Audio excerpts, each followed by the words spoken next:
The senior instructor threw his head back and laughed loud enough for the whole range to hear it. Sweetheart, this isn't a petting zoo. The gift shop's back that way. He waved her off like she was a fly, then turned to his men and grinned. Some tourist wanders onto a restricted SEAL range and thinks she's going to touch a rifle. The others chuckled. Emily Carter didn't move. She stared at the name carved into the record board, and her voice cut clean through their laughter. Commander Hayes, mind if I try? Before we go further, if this story reaches your heart, take a second to subscribe and follow along all the way to the end, because this one earns its ending.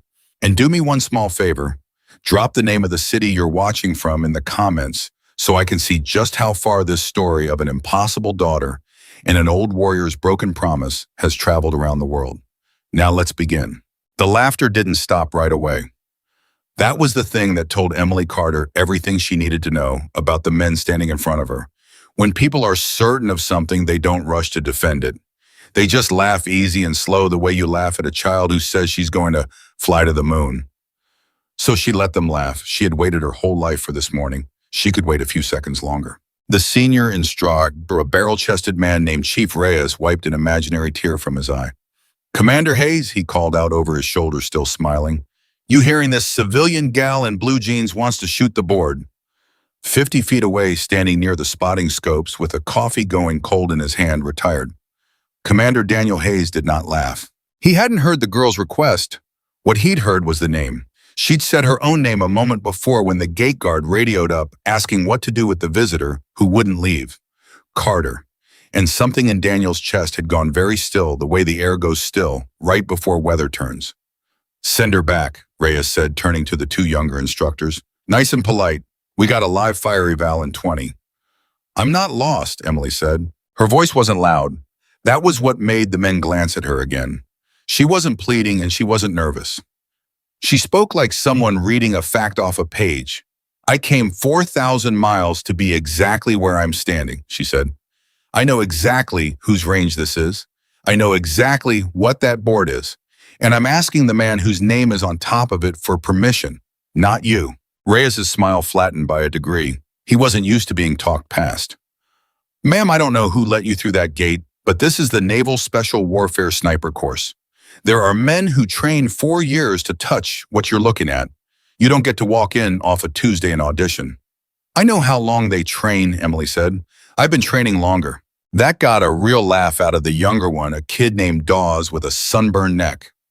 Longer than 4 years. What did you start in a crib? Emily looked at him. Yes. The word landed strange. Dawes' grin faltered because he couldn't tell if she was joking, and she clearly wasn't. It was Daniel who broke it. He set his coffee down on the bench, and the small clink of the paper cup on metal was somehow louder than all the laughing had been. He walked toward them slow, the way old operators walk, no wasted motion, every step already knowing where it lands. 40 years of range mornings had worn a path into his bones. What did you say your name was? Daniel asked her. The other men went quiet because the commander never came off his bench for a visitor. He barely came off his bench for admirals. Emily, she said, and then watching his face the way you watch a fuse Emily Carter. Daniel had heard that last name in his sleep for 40 years. He'd heard it in the desert at night. He'd heard it every single time he stood in front of that board and looked at his own name and hated it for being there. But he had never once heard it attached to the word he heard next. I'm Thomas Carter's daughter, Emily said. Ghost, you knew him. For a moment, Daniel Hayes couldn't make his mouth work. Chief Reyes looked between them, confused. The name Ghost meant nothing to the younger guys. They were babies. They'd been in diapers when it happened. But they saw the commander's face, and the commander's face was doing something none of them had ever seen it do. It had gone pale under 40 years of sun. That's not possible, Daniel said quietly. Which part? Emily asked. Ghost didn't have a daughter. Daniel's voice was rough now. I carried him off that mountain myself. I read every letter he left. I sat with his mother when she passed. There was no daughter. There was never a daughter. He didn't know about me, Emily said. And for the first time, something moved behind her steady eyes, something old and tired that didn't belong on a face that young. My mother found out she was pregnant 3 weeks after they told her he was gone. She never told anyone who the father was. She was afraid the Navy would come asking questions, or worse, that they'd come offering things. She wanted me to have a normal life. A short, humorless breath. It didn't take. Daniel stared at her. He was looking for the lie. He'd spent a career reading men across tables in countries with no names, and he could smell a fabrication the way other people smell smoke. He looked, and the thing that finally broke him wasn't her words. It was her eyes. He knew those eyes. He'd looked into them across 1,000 yards of open ground, while a man he loved like a brother's talked him through the worst shot of his life.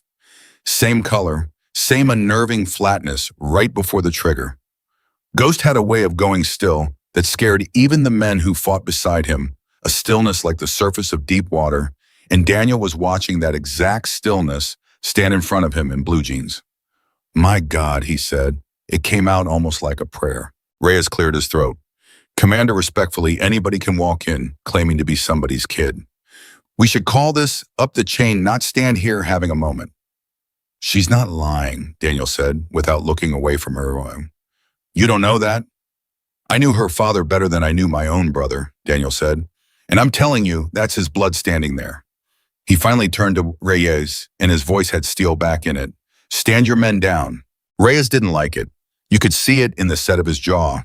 But there are chains of command, and there's the thing above chains of command, which is a retired commander whose name has been carved into a wall for 4 decades looking at you a certain way. Reyes stood his men down. Emily hadn't moved through any of it. She was still looking at the board. "I don't want to make a scene," she said. "I don't want a ceremony. I don't want the Navy. I don't want anybody's pity. I came here for one reason." She turned to Daniel. "I want to know if the thing my father spent his life on was real, or if it was just a story a Marine told a lonely kid to make her father sound like a hero." "A Marine," Daniel repeated. "Michael Walker," Emily said. And Daniel Hayes actually took a step back like the name had a physical weight to it. "Walker's dead," he said. "He is now," Emily said quietly. 2 years ago, cancer. He trained me every summer from the time I was 6 until the day he couldn't hold a rifle anymore." She swallowed, and for one flickering second, the steadiness cracked, and underneath it was a grief so old it had gone gray. "He was the only father I ever had. And he was your father's enemy, wasn't he, Marine sniper? There's a whole rivalry between you people. But he found out about me, and he drove 1,100 miles to a ranch in Montana to teach a dead man's daughter how to shoot, because he said Ghost would have done the same for his kids." Daniel had to look away for a second. Down the range past the targets, out toward the ocean, he couldn't see but could always smell. Michael Walker. He hadn't thought that name in years. The Corps and the teams didn't mix, they never had. There'd been fistfights over less. And Walker, of all men, the ghost of the other service, had spent a decade of his summers quietly raising Ghost's daughter into a shooter, and had never once told a living soul. "Why didn't he bring you here?" Daniel asked. "Years ago. Why did he never say anything?" "Because he said it wasn't his place," Emily answered. "He said the teams should hear it from me or not at all. And I wasn't ready." She looked at the board again. "I'm ready now." "Ready for what exactly?" "To find out the truth." She pointed at the top line, at his name, at the number beside it that no living operator had ever beaten.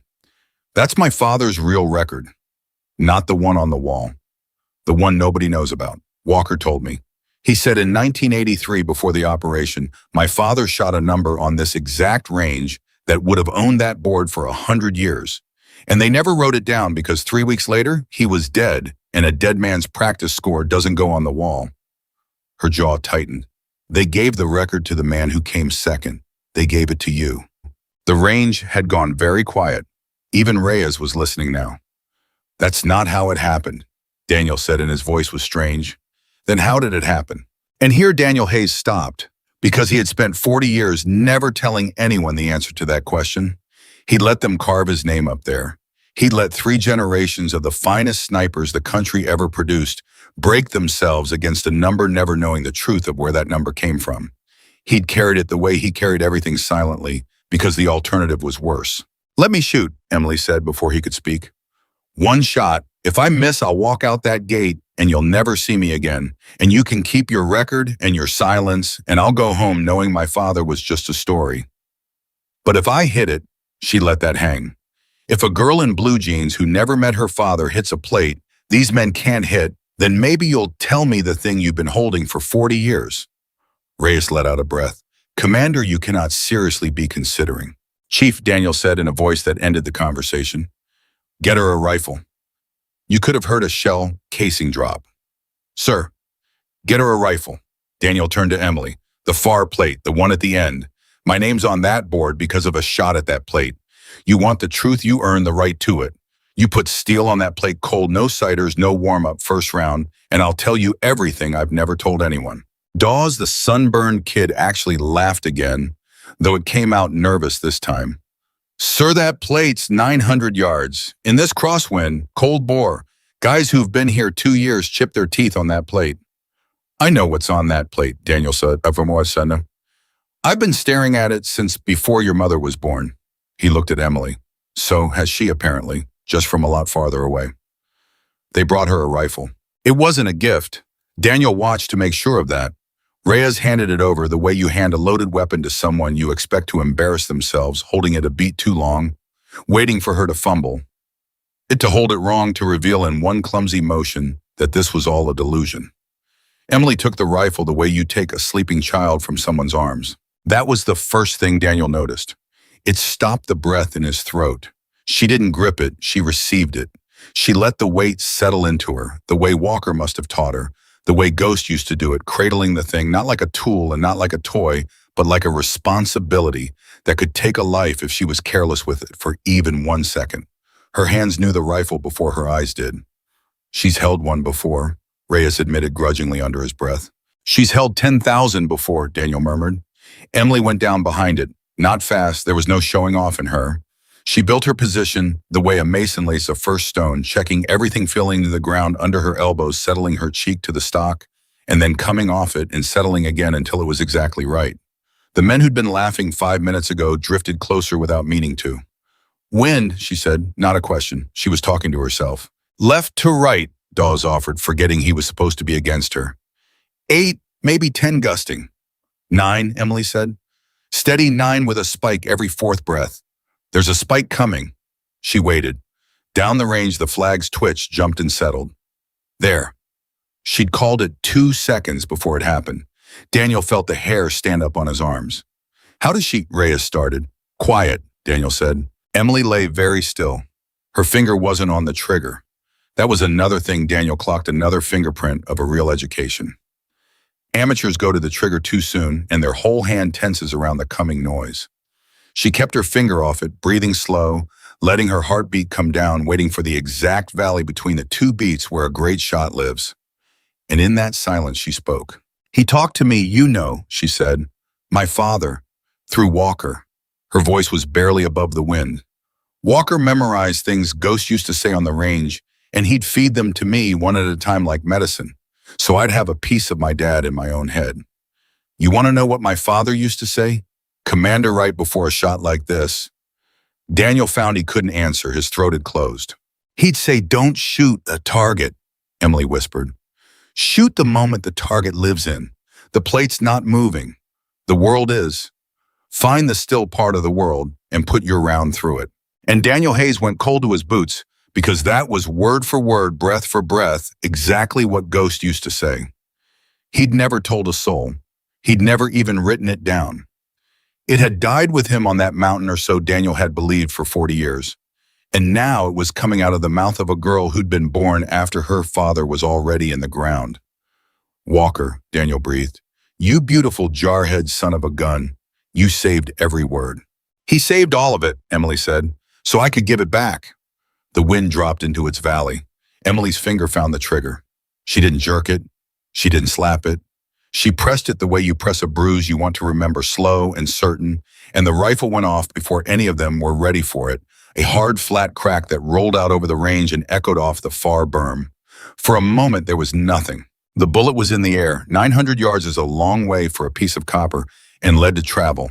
And in that stretched out second, every man on the line stopped breathing because whatever they'd told themselves 5 minutes ago, some animal part of them already knew. They'd seen her build the position. They'd heard her call the wind before the wind did it. They knew. The plate rang. It wasn't a graze. It wasn't a lucky clip off the edge.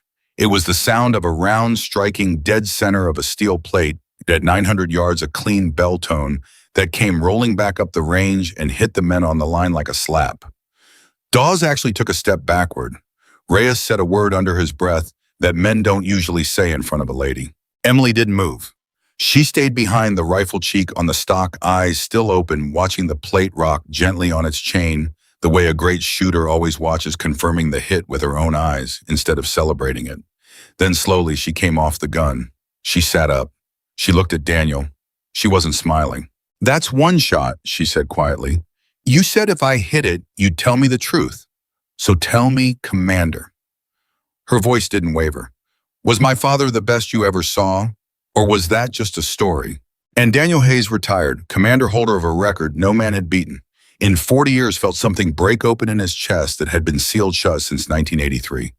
His eyes stung. He was 70 years old, and he had not cried in front of another human being in longer than most of these boys had been alive. And here he was standing on his own range, undone by a 900-yard bell and a pair of eyes he'd thought he buried on a mountain. "No," he said, and his voice cracked right down the middle.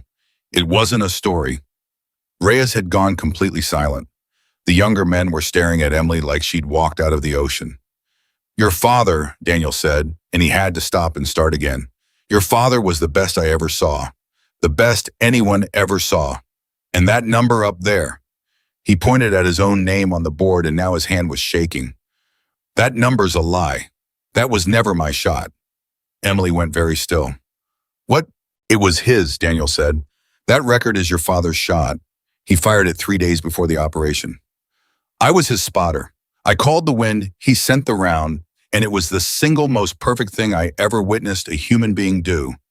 And when he died..." Daniel's jaw worked. "When he died and they wanted to put a name on the board, I couldn't. I couldn't put a dead man's name up there for a practice round. They wouldn't allow it said. It had to be a course of record shot by a graduating operator. So the chief at the time..." Daniel closed his eyes. He looked at me and he said, "Hayes, you were on that gun with him.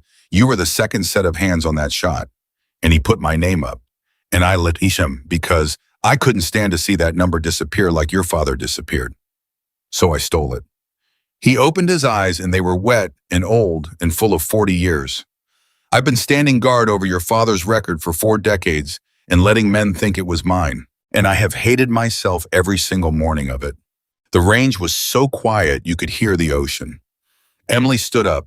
She walked to the board, this civilian girl in blue jeans, and she put her hand flat against the cold metal under Daniel's name. "Then take it down," she said. "Emily, take his name off the lie and put it on the truth," she said, and her voice finally shook just once, just barely. "I didn't come 4,000 miles to break a record, Commander. I came to give my father back the one thing they took from him. His name. On his shot." And that was the moment, though none of them knew it yet, that a woman in a government sedan was already turning through the front gate of the base with a satellite photograph in a sealed folder and a question that would change all of their lives. She wasn't coming about a record. She'd gotten a call 20 minutes ago from a range control officer because a range control officer had watched a cold-bore 900-yard hit come out of a civilian nobody could identify, and in a very particular corner of the government, that kind of thing does not go unnoticed. But right now, in this moment, none of them were watching the gate. They were watching an old man walk to the record board with a set of tools he kept in a drawer he never opened, and they were watching him kneel down in front of a girl and hold those tools out to her with both hands. "You do it," Daniel said. "You take the lie down. It should be your hands." Emily took the tools. Her fingers were steadier than his. "Chief Reyes," Daniel said without turning around, "I want it in the record book. Today's date, the truth, all of it. That the top of this board was earned in 1983 by Master Chief Thomas Carter, callsign Ghost, and witnessed by his spotter, and that it took the United States Navy 40 years and his own daughter to put his name where it always belonged." Reyes swallowed hard. "Yes, Commander." "And write one more thing," Daniel said. His voice had gone quiet again, the quiet of a man setting something heavy down after carrying it too long. "Write that the second oldest record on this board, the 900-yard cold-bore plate, first round hit, no siders, was set today." He finally turned. "Oh, what a turn." He looked at her. "By his daughter." Emily's hand froze on the board. "I didn't come for a record," she said again, softer now. "I know," Daniel said. "That's exactly why you're going to get one." He almost smiled. It didn't quite reach, but it tried. Your father used to say the same thing. Never came for the record.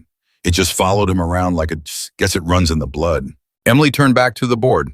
She loosened the first screw under Daniel's name, and the small metal plate that had lied to 3 generations of the best warriors in the country came free in her hand. She held it a moment. Then she set it down gently, the way you set down something that had done its job as long as it could. And somewhere behind them, a car door closed. Sensible shoes crossed the tarmac at a brisk official pace. And a woman's voice, calm and clipped and carrying the particular flatness of someone who has read too many classified folders, spoke into the silence of a range that had just watched history rewrite itself. Which one of you, the woman said, is the shooter? Daniel turned first. He'd heard 100 voices like that in his life, and every single one of them had come to take something from him. His hand, out of 40 years of instinct, moved a half-inch closer to Emily's shoulder. Emily didn't turn around at all. She kept her eyes on the board, on the empty space where a lie used to be, on the name she was about to carve into the truth. I am, she said, and she had no idea none of them did that.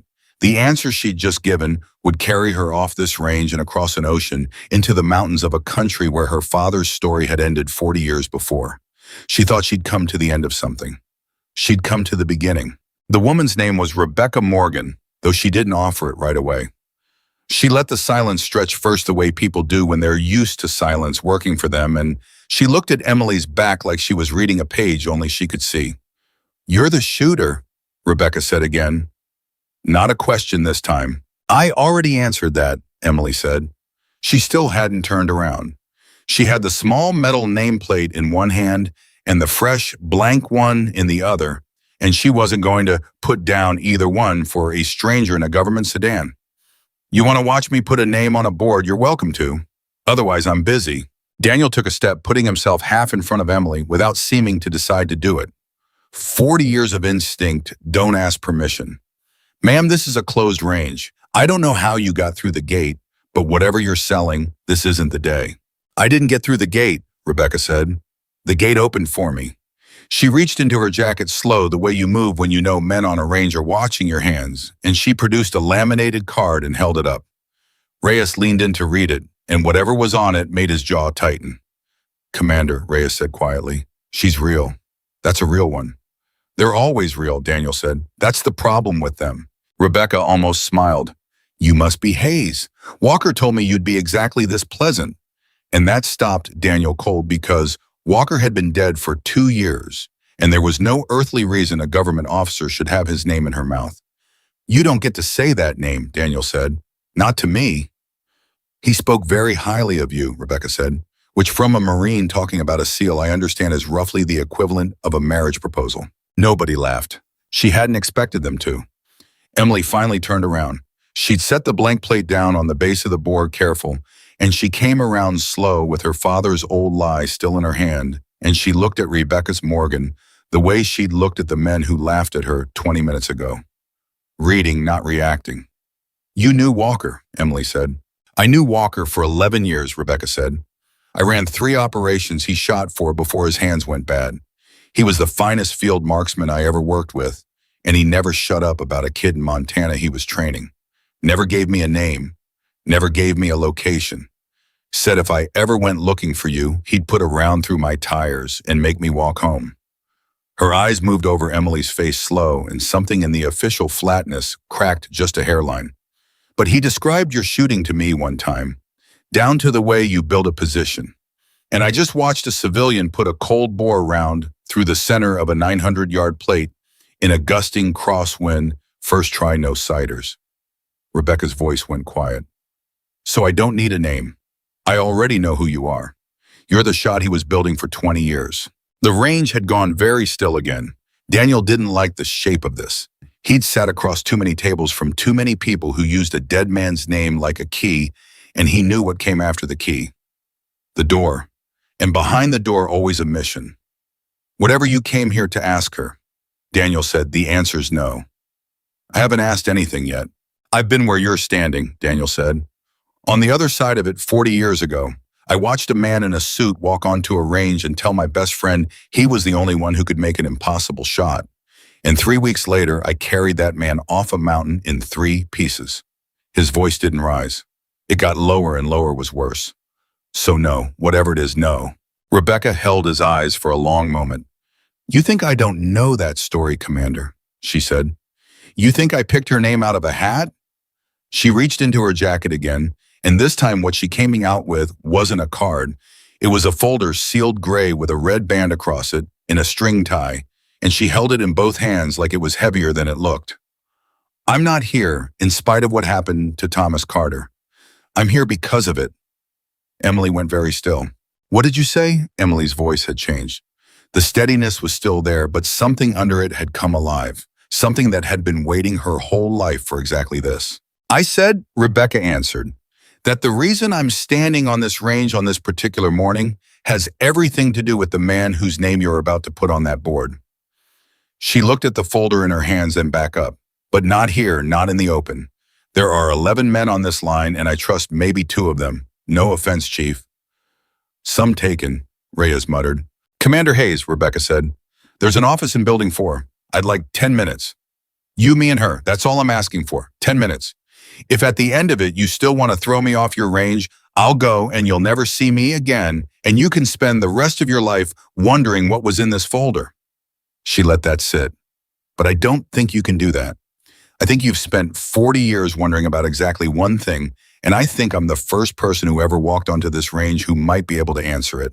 Daniel's jaw worked. He hated her a little for knowing that. What thing? Daniel said, though he already knew.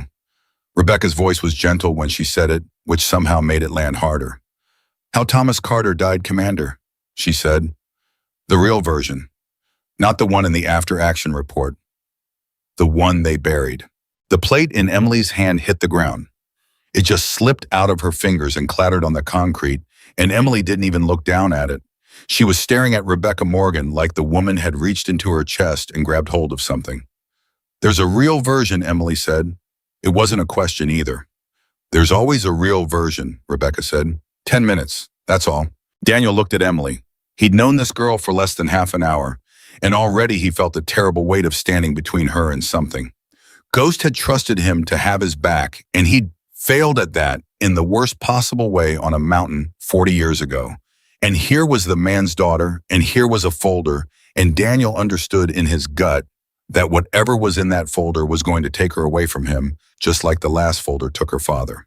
Emily, Daniel said low, you don't have to hear this. You came here to give him his name back. You did that. You can walk out that gate right now, and that'll be the whole story.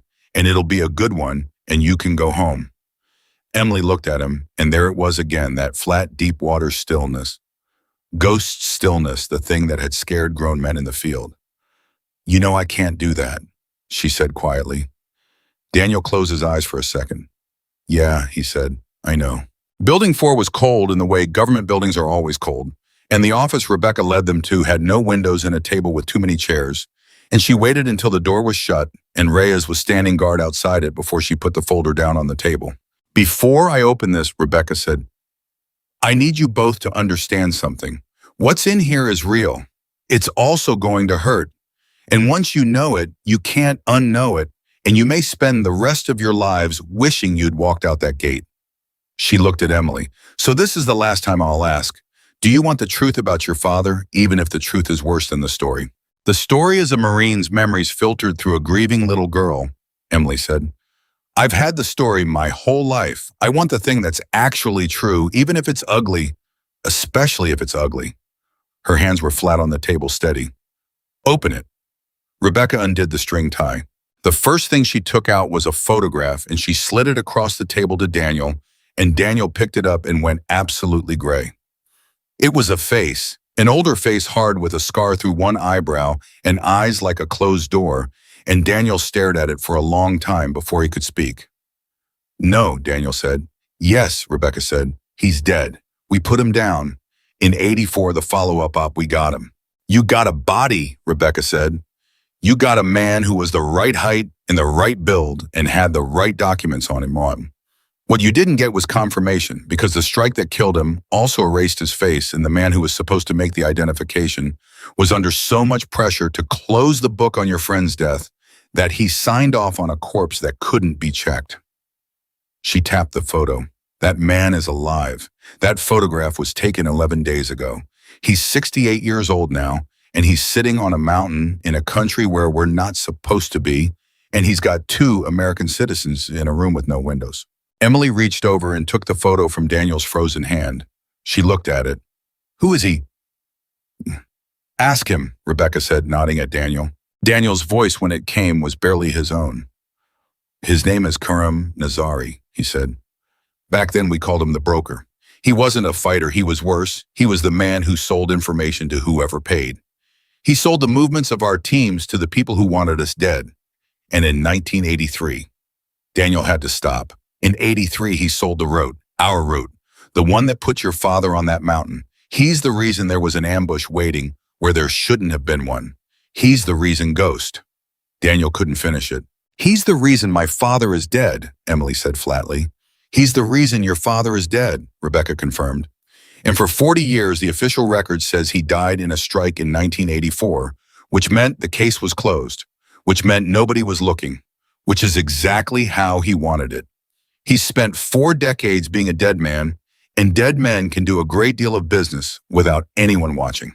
Emily set the photo down very carefully face up so the man's closed-door eyes stared at the ceiling. And now he's got hostages, she said. 2 of them, Rebecca said. She took out 2 more photos and laid them side by side. This one is Grant Ellison. He's a senior official, the kind whose name you'd recognize if I could say it, which I can't. He was over there on a diplomatic track that was never supposed to get anywhere near Nazari, and it did, and now he's a bargaining chip. She touched the second photo. This one is why I'm telling you all of this in a windowless room instead of an official briefing. Daniel looked at the second photo and the air went out of him. No, he said for the 3rd time, and this time it came out cracked and old. You know him, Rebecca said gently. That's Boone. Daniel's hand was shaking again. Ray Boone, he was on the mountain. He was one of the men your father died saving. He's one of the men I carried off that mountain alive because Ghost bought us the time with his own life. Daniel looked up and his eyes were wet and furious. Ray Boone is 72 years old. What in God's name is he doing over there? He went back, Rebecca said. Off the books. On his own dime with a story about being a retired contractor doing infrastructure consulting, which fooled exactly no one for exactly no length of time. Because 2 months ago, Ray Boone found out the same thing I just told you, that Nazari was alive. And Ray Boone decided that he was going to be the one to close the book on the man who got his brother killed 40 years ago. Rebecca's voice was quiet. He was going to do it himself. An old man with a lie and a plane ticket. And Nazari's people took him 3 weeks ago, and now Nazari has one of the men Ghost died to save, and he knows exactly what he has, and he is enjoying it. The room was silent. Emily was looking at the 2 photos and then at the photo of Nazari, and her mind was doing something behind her, still eyes connecting lines nobody else could see. You said the location's impossible, Emily said. I said no such thing. Walker taught me to hear the shot and the problem before anyone says it out loud, Emily said. You've been dancing around it since the range. You didn't come 4,000 miles because you needed an old man's memories and a girl's sad story. You came because there's a shot, and the shot is impossible, and you watched me hit a 900-yard plate cold, and you thought, maybe. She looked up at Rebecca. How far? Rebecca looked at her for a long moment. Then she reached into the folder and took out one more thing, a satellite photograph, and she laid it flat on the table and turned it so Emily could see, and she put one finger on a ridge and another finger on a small square building far, far below it. From the only firing position we can reach without walking straight into their perimeter, Rebecca said, to the only window that gives us a clean look at the room where they're holding them. She paused. It's a little under 3,000 yards. Nobody breathed. That's not a shot, Daniel just said. That's not a shot anybody makes. That's not a shot your father would have made, and he was the best there ever was. He would have made it, Emily said quietly. Emily. He set a record on this range that nobody's touched in 40 years, Commander. You just told me that yourself. You told me it was his. She looked at Daniel. You want to tell me now that my father couldn't make a hard shot? Daniel had no answer for that. He'd walked right into it. 3,000 yards, Rebecca said, that is beyond the record you just watched her rewrite. It's beyond anything anyone's put on a board. There are maybe 4 people on the planet who could even attempt it, And 3 of them are men I don't trust to do it clean. And the 4th, she looked at Emily. The 4th just walked onto a range in blue jeans and did something my finest shooter told me was impossible before he died. Daniel stood up so fast his chair scraped. Absolutely not. Commander? No, you hear me? No. This is exactly down to the last detail what they did to Ghost. A man in a room with no windows tells a shooter she's the only one, tells her it's for a good cause, tells her nobody else can do it, and then she goes over there and she doesn't come back. Daniel was breathing hard. She is a civilian. She has never been shot at. She has never been cold and wet and terrified and had to make a shot while men are trying to kill her. She hits steel on a nice range in California in the morning with her whole life ahead of her, and you want to put her on a mountain, on the same kind of mountain, for the same kind of reason. His voice broke. I already gave that country one Carter. I'm not giving it another one. The room rang with it. Emily looked at him and something in her face had gone very soft and very sad and very certain all at once. Commander, she said, look at me. Daniel looked at her. You've known me for less than an hour, Emily said, and you're already standing between me and a door. Do you know why? She didn't wait for him to answer. Because you couldn't do it for him. You've spent 40 years wishing you could stand between my father and that folder, and now there's a girl with his eyes and another folder, and every cell in your body is screaming at you to be the wall this time. Her voice was gentle. I understand it. I do. But you don't get to unlive his death by keeping me small. Daniel's face crumpled. That one landed somewhere deep. That's not fair. No, Emily agreed. It's true, though. You could die over there. He wasn't shouting anymore. He was pleading. You have no idea. You've never smelled it. You think it's a shot. It's not a shot. It's cold that gets in your bones, and fear that turns your hands to water, and men who want to kill you, and a hostage clock running, and a wind that changes its mind every 4 seconds, and then on top of all of that, 3,000 yards. His voice dropped. It'll break you, and I'll have to carry another Carter home, and this time I won't survive it. The room was quiet for a long moment. Then Emily reached across the table and turned the satellite photograph a few degrees. She was looking at it the way she looked at the plate reading the wind before the wind did it. Ray Boone, she said. You said he's one of the men my father died saving. Yes, Daniel said, wary. So my father gave his life so that Ray Boone could keep his, Emily said, 40 years ago. And now Ray Boone is in a room with no windows, and the only thing standing between him and a man who's been dead on paper for 40 years is a shot that nobody can make. She looked up. My father already paid for Ray Boone's life once, Commander. And now somebody's trying to take back the change. Her jaw set. I'm not going to let them. Daniel closed his eyes. And there's more, Emily said, and something new came into her voice, something colder. You told me on the range that you've hated yourself every single morning for 40 years because you couldn't save my father, because you couldn't stand guard over him the way you stood guard over a number on a wall. She stood up slow and she came around the table to him. I'm giving you a second chance at the one thing you've wanted for 40 years. You couldn't stand between him and the mountain. Stand between me and it. Come with me. Be my spotter. Do for the daughter what you couldn't do for the father. Her voice was almost tender. You're not sending me over there. You're coming with me, and this time you get to bring us both home. Daniel opened his eyes, and they were wet, and he looked at her for a long, long time. You are exactly like him, he said. You are so much like him, it's cruel. Good, Emily said. Rebecca had been very quiet through all of it. Now she spoke carefully because she knew she was standing on the edge of the whole thing, tipping one way or the other. For what it's worth, Rebecca said, I didn't want it to be her either. Both of them looked at her. You think I like this? I ran 3 ops for Walker. I've stood over more flag-draped boxes than I can count. When I found out the only shooter who could make this shot was a 26-year-old civilian who's never been in the field, I told my superiors it was a non-starter. I said no. She looked at Emily. And then Ray Boone's captors sent us a video. The temperature in the room dropped. What kind of video? Daniel said. Rebecca hesitated. Then she took a small tablet out of her jacket and she set it on the table. And she didn't play it, she just left it there face down. They gave us a deadline, Rebecca said quietly. Nazari knows he's holding a man who was on that mountain in '83. He's done his research. He knows exactly what Boone means to the men who survived. And he's not just holding him for leverage anymore. She swallowed. He's holding him for pleasure. He's holding one of the men who got away from him 40 years ago, and he intends to finish the job he started on that mountain. He wants to close his book too, Commander, and he set a date to do it. When? Daniel said. 9 days, Rebecca said. The number hit the room like a body. 9 days, Emily repeated. 9 days from now, Rebecca said, Kareem Nazari is going to execute Ray Boone on camera and send it to us unless we do something about it. And the only something that has any chance of working is a shot that only one person in the world can make. She looked at Emily, and for once, there was nothing official in her face at all, just a tired woman who'd run out of other options. I didn't want it to be you, but your father died on that man's mountain 40 years ago, and now that man is going to kill the friend your father died to save, and you are the only human being alive who can stop it. Her voice was very quiet. I'm not asking you because I think you owe me anything. I'm asking because I think you're the only one who can. Emily looked down at the tablet on the table. She didn't turn it over.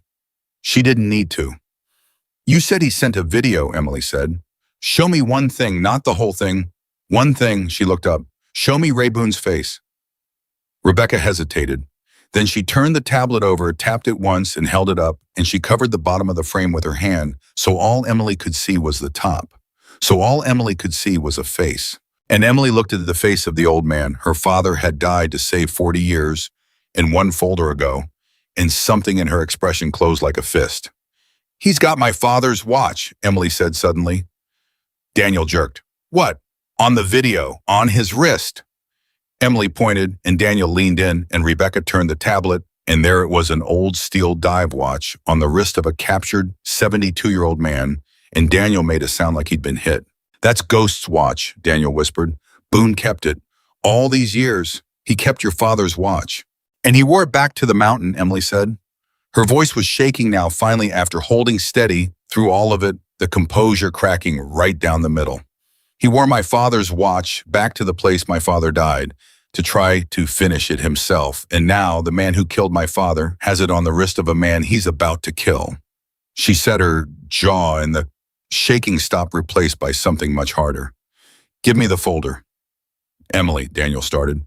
Give me the folder, Commander, and then find me a rifle that can reach 3,000 yards, because I'm going to that mountain, and I'm going to bring Ray Boone home, and I'm going to bring my father's watch home, and I'm going to look Kareem Nazari in the eye through a scope from 3,000 yards away. Her eyes were burning now, and I'm going to make the shot my father couldn't. The room was silent for a long moment. Then Daniel Hayes let out a long breath, the breath of a man setting down one weight and picking up a heavier one, and he pulled a chair out and sat down at the table between the two women in the folder. If we do this, Daniel said, and Emily's heart leapt at the word we do it my way. You don't move, you don't breathe, you don't blink without me calling it. I am your spotter. Your father trusted me to be the second set of hands on his rifle, and I will be the second set of hands on yours. And the deal is that you obey me in the field, the way you'd obey the wind, because in the field I am the wind. Do you understand me? Yes, Emily said. I'm serious, Emily. On the range, you're better than me. I know that. I watched it. But you have never been cold and hunted and terrified, and I have more times than I can count, and there will come a moment on that mountain when everything in you says to fire, and I say hold, and if you fire, we all die. So you hold because I said hold, even if it kills you, especially if it kills you. His voice was rough. Your father held on that mountain when everything told him to run, and it cost him his life, and it saved 5 of us. Holding is the hardest thing a shooter ever does. Can you do it? Can you hold when I tell you to, even when it's tearing you apart? Emily looked at him for a long moment. He held for 4 of you and Boone, Emily said quietly. You just told me. My father held. She put her hand flat on the folder. I'm his daughter. I can hold. Daniel searched her face, and whatever he found there, it must have been enough, because he nodded slow and turned to Rebecca. She's not going as a civilian, Daniel said. I'm not putting her on a mountain without cover. She goes attached to a team, a real team, my choice of men, or as close as I can get to it, and if any one of them treats her like a liability, she washes out and we scrub the whole thing. That can be arranged, Rebecca said. And when it's over, Daniel said, Whatever happens, she comes home. Not a box, not a folder. Her. That's the deal. You already sent one Carter to that mountain in a box. This one comes home breathing, or I burn every bridge I've got, making sure the whole world knows what you people do to shooters. He leaned in. Are we clear, Officer Morgan? Rebecca held his gaze. We're clear, Commander. Then God help us, Daniel said. We're going to Afghanistan. Emily's hand was still flat on the folder. She wasn't looking at either of them. She was looking at nothing at the middle distance at some point 3,000 yards away that only she could see. There's one thing I need to know before I say yes, Emily said, and I need the truth even if it's ugly. She looked up at Rebecca. You said Walker described my shooting to you before he died. You said he never gave you a name, never gave you a location, threatened to shoot your tires if you came looking. Her eyes narrowed. So how did you find me? Because I didn't advertise. I've spent my whole life being a girl in Montana that nobody knew existed. Nobody knew my father was Ghost. Nobody knew Walker trained me. So how, Officer Morgan, did you know to walk onto this exact range on this exact morning to find a shooter you were told you'd never find? The room went very quiet. Rebecca Morgan didn't answer right away. And in that hesitation, that half second of a professional deciding how much truth to spend, Daniel Hayes felt every alarm he'd earned in 40 years start to ring at once. Answer her, Daniel said slowly. Rebecca folded her hands on the table. Because she said you weren't the only one who kept a promise to a dead man, Commander. She looked at Emily. Walker didn't just train you. Before he died, he made a call to me. He told me that if a man named Nazari ever surfaced, if that name ever crossed my desk alive, there was a girl in Montana who had a right to know before anyone else did. Rebecca's voice was quiet. He didn't send me to recruit you, Emily. He made me promise that if this ever happened, I would come find you and tell you the truth about your father's killer and then let you decide. He said you'd earn that. He said it wasn't the Navy's choice or mine or Hayes's. She looked down. He said it was yours, and that anybody who tried to take that choice away from you would answer to him in the next life. Emily's throat worked. He knew, she whispered. He knew this day would come. He was getting me ready for this, my whole life, every summer. He wasn't just teaching me to shoot. Her voice broke. He was teaching me to be ready for the day someone told me who killed my father. Yes, Rebecca said softly. I think he was. Emily put her hand over her mouth for a second. Then she took it away and she stood up straight, and when she spoke again, the shaking was gone, and the deep water stillness was back, and it was harder than it had ever been. Then I'm not saying yes to you, Emily said to Rebecca. And I'm not saying yes for the record or for the country or for anybody in a suit in a windowless room. She looked at Daniel and then down at the photo of her father's killer with his closed-door eyes staring at the ceiling. I'm saying yes to a dead Marine who raised me, and a dead father I never met, and a promise 2 enemies made across 40 years and 2 branches of service to make sure his little girl would be ready. She picked up the photo of Nazari and held it up so all 3 of them were looking at it. You've been dead on paper for 40 years, Kareem Nazari, she said quietly to the photograph to the man. 9 days, and then you're going to find out you should have stayed that way. She set the photo down. Get me to that mountain, Emily said, and get me a rifle that can reach it. Daniel Hayes looked at Ghost's daughter, standing in that cold, windowless room, with her father's killer's photograph face up on the table, and for the first time in 40 years, the thing he felt in his chest wasn't guilt. It was something he'd almost forgotten the shape of. It was hope, and it terrified him more than any mission ever had, because hope is the thing you can lose. And he had just decided against every hard lesson. 40 years had taught him to let himself have it one more time. All right, Daniel said. He stood. He put his hand on the folder over Emily's hand the way a father would. Let's go bring our people home. And outside the windowless room, unheard by any of them, a phone was already buzzing in Rebecca Morgan's pocket, a message she wouldn't read for another 20 minutes from a source on the other side of the world that would change the number 9 to a number none of them were ready for. 20 minutes later, in the parking lot outside Building 4, Rebecca Morgan finally read the message on her phone, and Daniel watched the color drain out of her face in real time. What? Daniel said. It wasn't a question. He'd spent 40 years reading faces across tables in bad places, and he knew that particular gray. What is it? Rebecca didn't answer right away. She read it again. Her thumb moved across the screen like she was hoping the words would rearrange themselves into something survivable. Officer Morgan, Daniel said harder. You just told that girl in there she had 9 days. If that number changed, she has a right to hear it from your mouth before she gets on a plane. Rebecca looked up.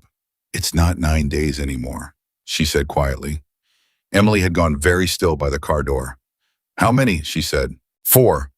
The word landed in the parking lot like something falling from a great height. 4 days, Daniel repeated. You said 9. 20 minutes ago you said 9 and now it's 4. Nazari moved the timeline. Rebecca's voice was flat, the flatness of someone holding themselves together with both hands. My source says he got word that someone on our side is asking questions. He doesn't know it's us specifically. He doesn't know about her, but he's spooked, and a spooked man like Nazari doesn't run. He accelerates. He's decided that if the Americans are sniffing around Ray Boone, then Ray Boone becomes worth more to him dead and on camera than alive and waiting. She swallowed. The execution's been moved up, 4 days from now, which means factoring in travel, staging the approach march to the firing position. She looked at Daniel and she didn't finish it because she didn't have to. Which means we have almost no window at all, Daniel said. Which means the shot has to happen inside a 16-hour window on the far side of a 19-hour journey, Rebecca said. Which means we wheels up in 4 hours or we don't go because after that, the math stops working. Emily hadn't moved. Then we go in 4 hours. Emily, Daniel turned to her. You don't understand what she's saying.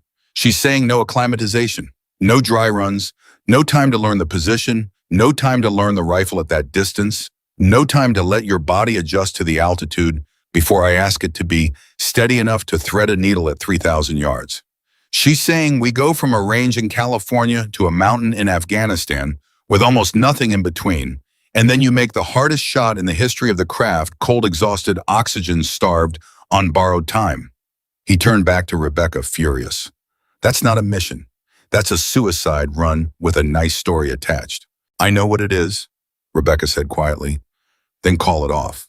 I can't. You can. You just don't want to. No, Commander, I can't. And something in Rebecca's voice made both of them stop. Because 40 minutes ago, it was a hostage rescue with a hard shot at the end of it. But my source sent one more thing. She turned the phone around and Daniel looked, and Daniel went very still. That's a staging photo, taken this morning. That's Nazari's compound. And that, she pointed, that's a second room they've prepped, with a second chair. A second chair, Emily said. They took another American 48 hours ago, Rebecca said. Grant Ellison's aide, a 29-year-old named Sophia Reyes. She paused as the last name registered on Daniel's face. Yes, Chief Reyes' niece. The chief doesn't know yet. She was on a supposedly safe support rotation 2 provinces away, and Nazari's people took her because they figured out who her uncle is, and now Nazari's holding a SEAL chief's niece, a mountain survivor, and a senior official, and he has decided to make an example that will be talked about for a generation. Rebecca lowered the phone. So no, Commander, I can't call it off, because it stopped being about one man 40 minutes ago, and every hour I hesitate, that compound fills up with more of our people. The parking lot was silent. Daniel put both hands on the roof of the car and leaned into it and closed his eyes, and Emily watched a 70-year-old man do math he didn't want the answer to. Reyes, Daniel said finally. We have to tell Reyes. If we tell Reyes his niece is a hostage, he goes off the reservation and we lose our best chance at a clean team, Rebecca said. You know that. I'm not going to a mountain to save that man's niece and not tell him, Daniel said, and his voice left no room in it. You want a clean team? A clean team is built on trust, and you don't build trust by hiding a man's blood from him.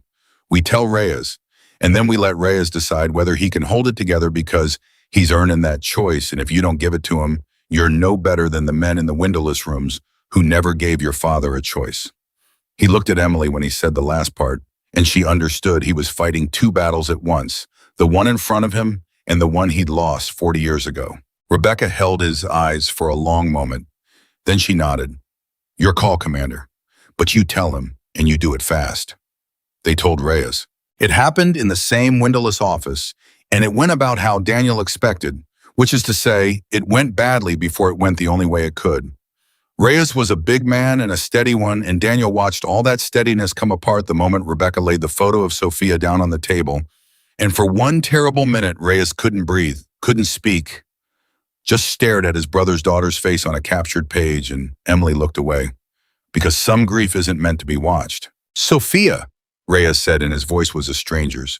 That's my Sophia. She just started. She's a comms specialist. She's not. She doesn't even carry a... He stopped. His hands were flat on the table and they were shaking. How long? 4 days, Rebecca said. Same clock as the others. Reyes stood up so fast the chair went over. Then I'm going. Chief? Don't. Reyes rounded on Daniel and his eyes were wet and wild. Don't you dare tell me to sit this one out, Commander. That's my brother's girl. My brother died in a car wreck when she was 11, and I promised him at the graveside that I'd look after her, and I put her in the Navy. I told her it was safe. I told her Uncle Danny would always. His voice cracked all the way through. I told her she'd be safe, and she's in a chair on a mountain because of my name. Because Nazari found out whose niece she is. This is on me. My name did this, so I'm going, and there is not a force on this earth that keeps me off that plane. The room was quiet. Emily spoke, and she spoke gently, and it stopped Reyes cold because it was the last voice he expected to reach him. Chief, Emily said, this morning you called me sweetheart and told me to go find the gift shop. Reyes turned, and there was this shame in it now, tangled up with the terror. Ma'am, I'm not saying it to shame you, Emily said. I'm saying it because 4 hours ago you were a man who was completely certain of the shape of the world.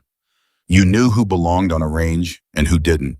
You knew what was possible and what wasn't. And then you watched me hit a plate you didn't think I could hit, and the shape of the world changed. She held his eyes. It's about to change again. There's a shot on that mountain that only one person can make, and it isn't you, and it isn't the commander, and it isn't any of the operators you'd handpick. It's me, a civilian woman in blue jeans.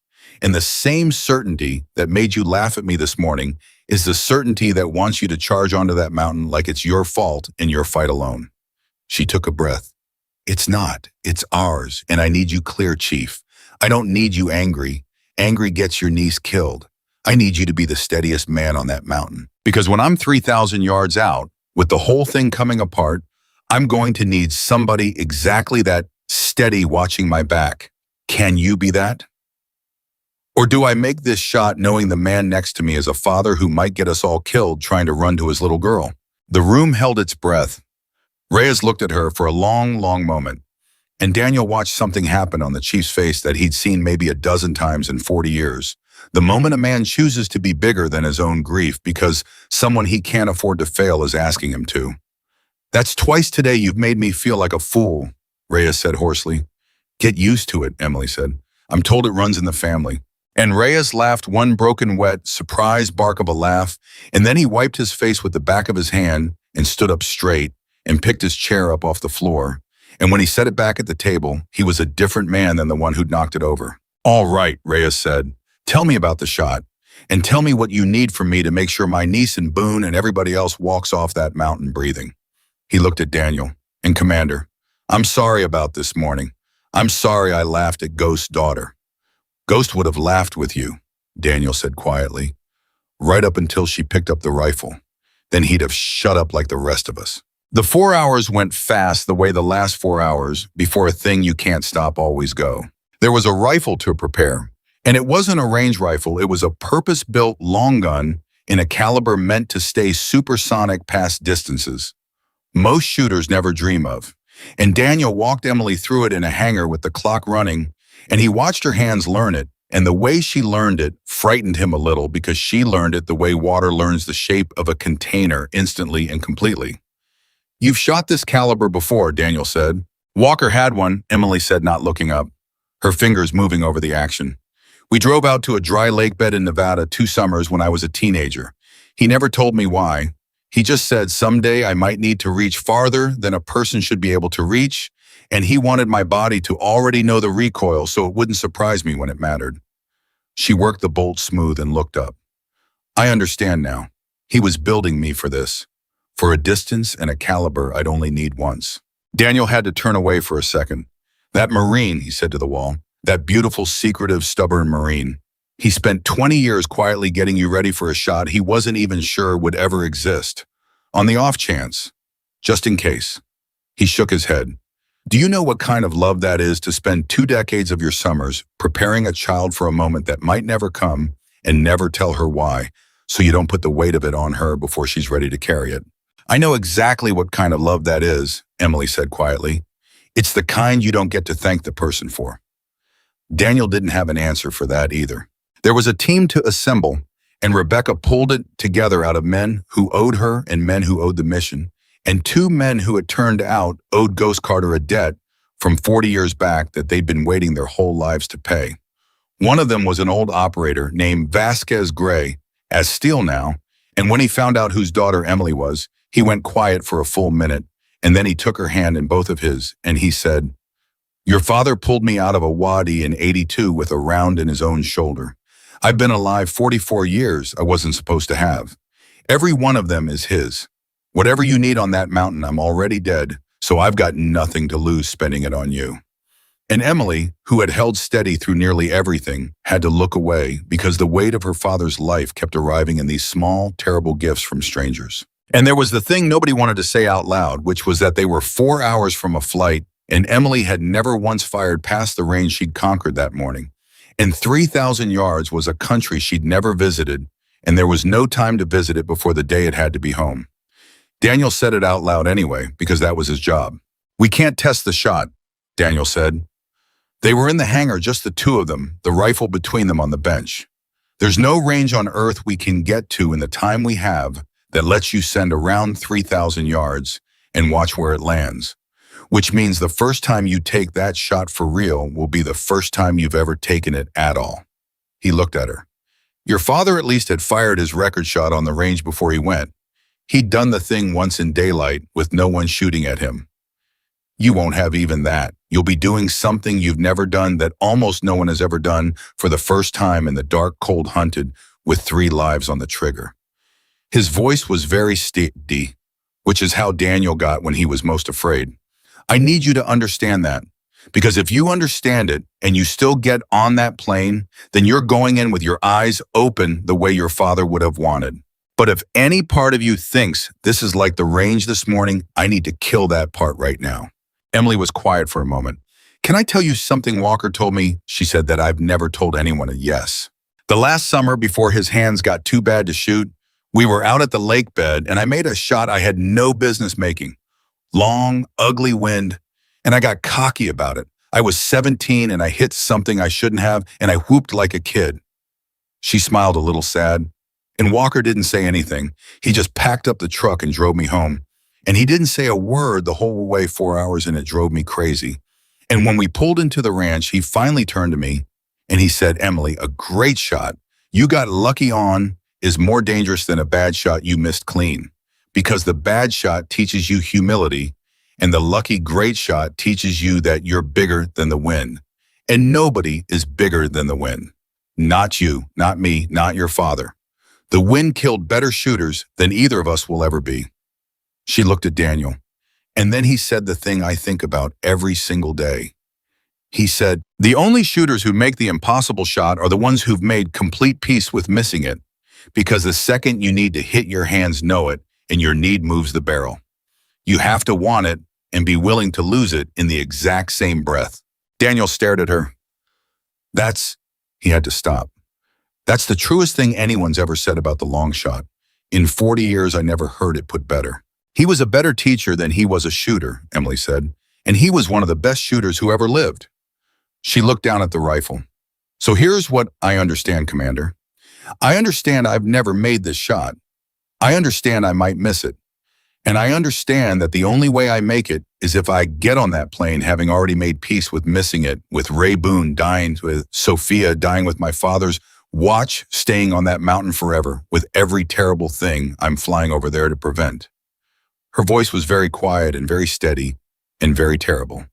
"I have to want to save them more than I've ever wanted anything, and I have to be completely willing to fail. Both. In the same breath." And Walker spent 20 years teaching me how to hold 2 impossible things at once, because he knew someday I'd have to. She looked up. So don't kill the part of me that thinks this is easy, Commander. That part's already dead. Walker killed it years ago, on purpose out of love. What's left is the only thing that can make the shot. Daniel Hayes looked at Ghost's daughter across a rifle in a hangar with the clock running down, and he understood finally and completely that he was not looking at a girl who needed protecting. He was looking at the most dangerous shooter he had ever stood beside, and the danger of her was not in her hands. It was in her heart, which had been forged for exactly this over 20 years of summers by a dying Marine who loved a dead man's daughter, enough to make her ready to lose everything. Your father, Daniel said hoarsely, would not be proud of you. Emily blinked. He'd be terrified of you, Daniel said. The way I am right now, and then underneath the terror once he got past it. His voice broke. Yeah, he'd be proud. God help him. He'd be so proud he wouldn't be able to speak. Emily's composure finally cracked just for a second, just around the eyes, and she pressed her lips together and nodded and didn't trust herself to answer. 3 hours to wheels up, Rebecca found them in the hangar with a new problem, and Daniel could tell from her walk that it was a bad one. There's been a complication with insertion, Rebecca said. The firing position I showed you the ridge at 3,000 yards, we just lost it. Lost it how? Daniel said. Nazari's people fortified it this morning. Same paranoia that moved up the timeline. He put a watch team on the exact ridge we were going to use because it's the obvious overwatch position and he's not stupid. Rebecca laid a new satellite photo on the bench, which means our shooter can't fire from there, which means the only remaining position with a line to that window is here. She put her finger on a new spot, farther out, farther up, on the wrong side of a valley. It's higher, it's more exposed, and it's farther. Emily leaned over the photo. How much farther? Rebecca hesitated. How much farther, Officer Morgan? Daniel said. From the new position, Rebecca said, to the window it's just over 3,300 yards. The number sat on the bench between them like a live grenade. 3,300, Daniel said slowly. I know. That's 300 yards past a shot you already called impossible. That's 300 yards past anything that's ever been done. You're not asking her to break a record anymore. You're asking her to break the laws of the craft. Daniel's voice was rising. There has to be another position. There isn't, Rebecca said. I've had analysts on it for the last hour. Every other line to that room is blocked by terrain or inside their perimeter. It's the far ridge or it's nothing. 3,300 yards, or Ray Boone and Sophia Reyes and Grant Ellison die on camera in 4 days, and we watch it happen. She looked at Emily, and there was something almost like apology in it. I'm sorry, I told you 3,000. Now it's 3,300, and I don't have a better answer, and we're out of time to find one. The hangar was silent.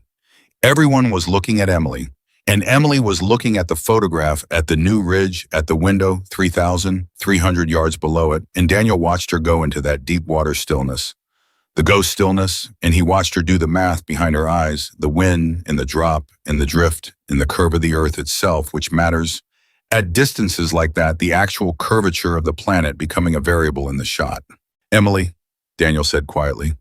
She didn't answer for a long moment. My father's record shot, Emily said, finally not looking up.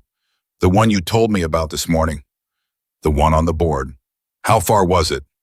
Daniel frowned. Why does that? How far, Commander? Daniel told her the number. It was a very long shot. It was the longest shot on the board, the reason no one had beaten it in 40 years. Emily was quiet. That's what he did on a good day on a range with no one shooting at him, she said, and it stood for 40 years because nobody could match it. She finally looked up, and there was something in her face Daniel had never seen on anyone, a kind of terrible calm. You want to know the truth, Commander? I've been able to beat my father's record since I was 19 years old. Walker knew it. That's why he never brought me here. Because he knew the second I put a round past Ghost's number, the world would find out a girl in Montana could outshoot the greatest sniper the team's ever produced, and he wanted me to have a normal life for as long as possible. Her jaw set. 3,300 yards isn't past what I can do. It's past what anyone's ever needed me to do. That's not the same thing. She looked back at the photo. I can make this shot. You don't know that, Daniel said. You've never fired it? No, Emily agreed. I've never fired it. But Walker fired something close to it once on that lake bed to show me it could be done, and then he made me spend 2 years learning to do everything he did that day except pull the trigger. So I've made this shot 1,000 times in my mind, in every wind, in every temperature, with every variable he could invent. She stood up straight. The only thing I've never done is send the round, and I'll send it for the first time 3 days from now, from a ridge at a window with 3 people's lives on it. She looked at each of them in turn, Daniel, then Reyes, then Rebecca. And I'll make it, not because I'm sure, because I've made peace with not being sure. That's the only way anyone ever makes a shot like this. My teacher spent his life making sure I understood that. Nobody spoke. Then Reyes, who'd been silent in the corner holding a photograph of his niece, said in a rough voice, "That's my Sophia on that ridge. On your trigger." He looked at Emily. "You saying you can bring her home?" Emily met his eyes. "I'm saying I'm going to try with everything 20 years of love built into me," she said. "And I'm saying I've made peace with the chance that I can't. And I'm saying those are the same person, Chief. The one who can make the shot is the one who's willing to miss it. You have to trust me on both halves of that, or don't put me on the ridge at all." Reyes stared at her for a long moment. Then he crossed the hangar and he did something that made Daniel's throat close, because Chief Reyes, who 12 hours ago had told this woman to find the gift shop, went down on one knee in front of her, the way you kneel in front of something you've decided to believe in, and he held out the photograph of his niece. "Then take her with you," Reyes said, "on the ridge, in your pocket. So when it's the hardest and everything's coming apart, and you need one more reason to make peace with the wind." His voice broke. "You look at her face and you remember there's an old man and a kid I love and a diplomat all sitting in that room hoping to God that the person on the trigger is exactly the kind of impossible that walked onto my range this morning and made me feel like a fool." He pressed the photo into her hand. "Please bring my Sophia home." Emily took the photograph. She looked at it. Then she looked at Reyes, and for once there was no stillness in her at all. Just a young woman with the weight of 3 strangers' lives arriving in her hands. And she nodded, and she couldn't speak, and she didn't have to. 90 minutes to wheels up, the team loaded the plane. Daniel stood at the bottom of the ramp and watched Emily walk up it with her father's rifle case in one hand and Sophia Reyes' photograph in her breast pocket, and 40 years of his own guilt riding on her narrow shoulders. And he thought about the last time he watched a Carter walk toward a plane bound for that country, and how that Carter never walked back down a ramp again, and he had to grip the rail to stay standing. Rebecca stopped beside him. "You don't have to go, Commander," she said quietly. "You've done enough. You gave her the truth. You gave her the team. You could stay right here and no one would ever question it." Daniel watched Emily reach the top of the ramp and turn and look back down at him, waiting because she knew he was coming, because she'd known it since the windowless room when he'd said the word "we." 40 years ago, Daniel said, "I stood at the bottom of a ramp exactly like this one, and I let a man I loved walk up it alone because they told me his part of the mission and my part of the mission were in different places. And I've spent every day since wishing I'd said no. Wishing I'd forced my way onto that bird and been on that mountain when it happened, because maybe if I'd been there." He stopped. He shook his head. "I'll never know. That's the thing they don't tell you about carrying a man home. You don't just carry the grief. You carry every version of the story where you saved him." He picked up his own case. "So no, Officer Morgan, I'm not staying here. I already know exactly what 40 years of staying here feels like." He started up the ramp toward the girl with her father's eyes waiting at the top. "This time, I'm getting on the plane." And at the top of the ramp, Emily Carter watched the old man climb toward her, and she reached down and offered him her hand for the last step. And Daniel Hayes took the hand of Ghost's daughter and let her pull him up onto the plane that was going to carry them both to the mountain where her father died. The ramp closed. The engines came up. And somewhere on the other side of the world, in a room with no windows, an old man wearing a dead friend's watch counted the hours he had left, not knowing that 4,000 miles away, a plane had just left the ground, carrying the one impossible thing that might reach him in time. The daughter of the man he'd watched die 4 decades ago, coming back to the mountain to finish what her father started. 19 hours in the air, and Emily didn't sleep for a single one of them. Daniel watched her from across the cargo bay. She sat with her father's rifle case between her boots and Sophia's photograph in her hand, and she turned that photograph over and over, and every time the plane hit rough air, she closed her eyes, and Daniel knew she wasn't praying, she was shooting. She was on that ridge in her mind over and over, 3,300 yards in every wind she could imagine, sending a round she'd never sent. And Danielle understood that this was what Walker had built into her. This endless rehearsal, this willingness to live inside the shot for hours until it was worn smooth as a riverstone. "You should try to rest," Daniel said somewhere over the ocean. "I'll rest after," Emily said. "There might not be an after." "Then I'll rest never," Emily said, and she almost smiled. Either way, no point resting now. Vasquez, the gray old operator who owed his life to ghosts, spoke up from the shadows across the bay. "Your father said something like that once," he said. "Night before the op that got me shot, somebody told him to sleep, and he said, 'I'll sleep when everybody's home.'" Vasquez's voice was quiet. He never did get to sleep, I guess. Nobody ever came home that op except the ones he carried out on his own back. He looked at Emily. "You've got his mouth too, not just his eyes." Emily didn't answer, but she held the photograph a little tighter. They landed at a staging point Daniel wasn't allowed to know the name of in the dark, and there was a helicopter with its blades already turning, and Rebecca met them on the tarmac with a face that had gotten worse in the hours they'd been in the air. "Tell me," Daniel said before she could even open her mouth. "Two things," Rebecca said, walking them fast toward the bird. "First one's good, or as good as anything gets today. We have eyes on the compound, a drone high quiet. We can confirm all 3 hostages are alive as of 40 minutes ago. Boone Ellison, the girl, alive." She had to raise her voice over the rotors. Second thing, Daniel prompted. "Nazari knows someone's coming." Emily's head came up. "He doesn't know it's us," Rebecca said quickly. "He doesn't know about the ridge or the shot or her. But he's paranoid, and paranoid men aren't always wrong, and he's decided to move the execution again." She looked at them. "It was 4 days. It's now inside 20 hours. He's going to do it at first light tomorrow on camera, all 3 of them, and there is nothing we can do to slow him down, because every move we make to slow him down confirms we're here and speeds him up. We are in a box, Commander. The only way out of the box is the shot." 20 hours, Daniel said.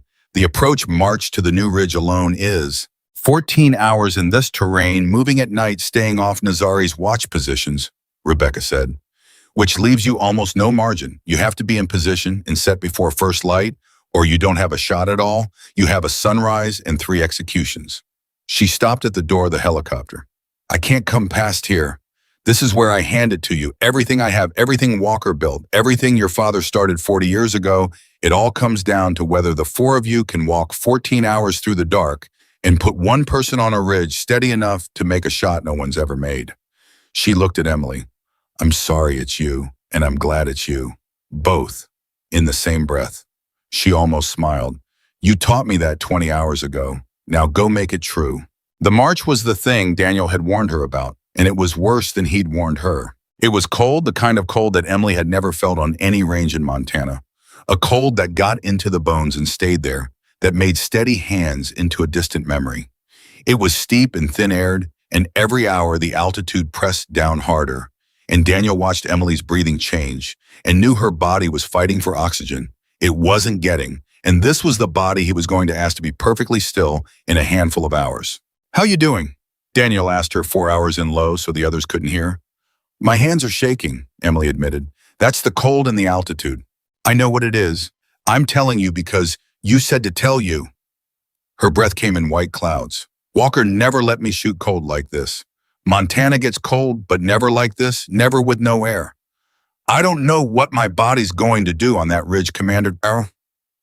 That's the truth. I've made peace with the shot, but I haven't made peace with my own hands because I've never met them in this kind of cold." Her jaw was tight against the shivering. "That scares me more than the distance." Daniel was quiet for a few steps. "Your father had the same problem," he said finally. 83, same mountains maybe 50 miles from where we're walking. Cold like this. And I remember the night before the record shot, before any of it, he told me he was afraid his hands wouldn't hold." Daniel's voice was soft. "You know what he did?" "What?" "He stopped trying to make them stop shaking." Daniel said, "That's the trick nobody teaches because it sounds like giving up." He said the shaking isn't the enemy fighting, the shaking is the enemy. If you fight it, you tense up, and tension is worse than shake. So he let his hands shake. He let them do whatever the cold made them do, and he built his whole position around a shooter with shaking hands, low and braced and supported, so that when the moment came, the rifle was so locked into the ground and the bag and the bone that his hands didn't matter anymore. Daniel looked at her. "You're not going to shoot with your hands, Emily. Not at 3,300 yards. Your hands can shake all they want. You're going to shoot with the mountain. We're going to build you a position so solid that you become part of the ridge, and the ridge doesn't shake. Understand?" Emily walked in silence for a moment. "He really said that," she said. "Let the hands shake." "He really said that. Walker never told me that one." "Maybe he was saving it," Daniel said. "Maybe some lessons a girl's only supposed to get from a man who was actually there on the actual mountain." His voice thickened. "Maybe your father left one lesson for me to hand you 40 years later on a night just like the one before he died. I don't know, but it's his. Take it. Let your hands shake. Become the mountain." Emily didn't answer, but Daniel saw her over the next hour stop clenching her fists against the cold. He saw her let her hands do what they wanted, and slowly, strangely, her breathing eased and her steps got steadier, not because the cold relented, but because she'd stopped fighting the one war she couldn't win. 8 hours into the March disaster, Vasquez went down. It happened fast, the way these things do, a loose slope and a bad footing, and a sound Daniel knew before he even turned around the wet crack of a bone giving way. Vasquez was on the ground with his leg wrong under him and his teeth clenched against a scream he wouldn't let out, because a scream carries in the mountains, and the whole mission stopped dead on a hillside in the dark, with 6 hours to first light and an old man who couldn't walk. "Legs broke," Vasquez ground out. "Both bones. I can feel it." He was already reaching for his own pack. "You go. You leave me right here, and you go, and you don't argue about it, because every second you spend on me is a second off the clock, and that clock's got 3 people on it." "We're not leaving you," Emily said. "Little girl," Vasquez grabbed her wrist hard. "I told you on the plane. I've been dead 44 years. Your daddy already spent his life buying mine. You do not get to spend your shot buying it back. That's not the deal. That's never been the deal." His eyes were fierce in the dark. "You leave me here with a rifle and a good view of our back trail, and I'll be the best rear security you ever had. And if anybody comes up behind you, they'll have to come through an old man who's got nothing left to lose. That's my shot. You've got yours. Let me take mine." He shoved her hand away. "Go. Go make the shot. Go bring Ghost's friend home. Go finish it." Emily looked at Daniel. And Daniel, who had left a man behind once and carried it for 40 years, felt the whole weight of that old wound open up at once, and he almost said no. He almost said, "We carry everyone. Nobody gets left, not this time." And then he looked at Vasquez's face, and he understood that this was different, that this was a man choosing his own end, with his eyes open, the exact thing Ghost had done on this same range of mountains 40 years ago, and that to deny him that choice would be its own kind of theft. "Every hour," Daniel said to Vasquez, his voice rough. "You check in every hour on the radio, and when this is over, we're coming back for you. On our way out, we are coming back."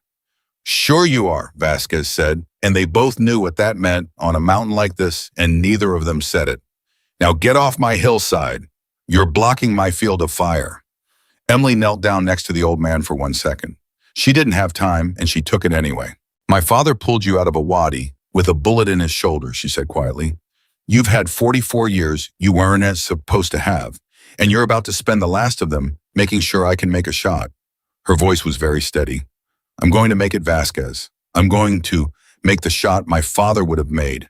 And every person who walks off that mountain alive, that's you too. That's your 44 years cashed in all at once for them.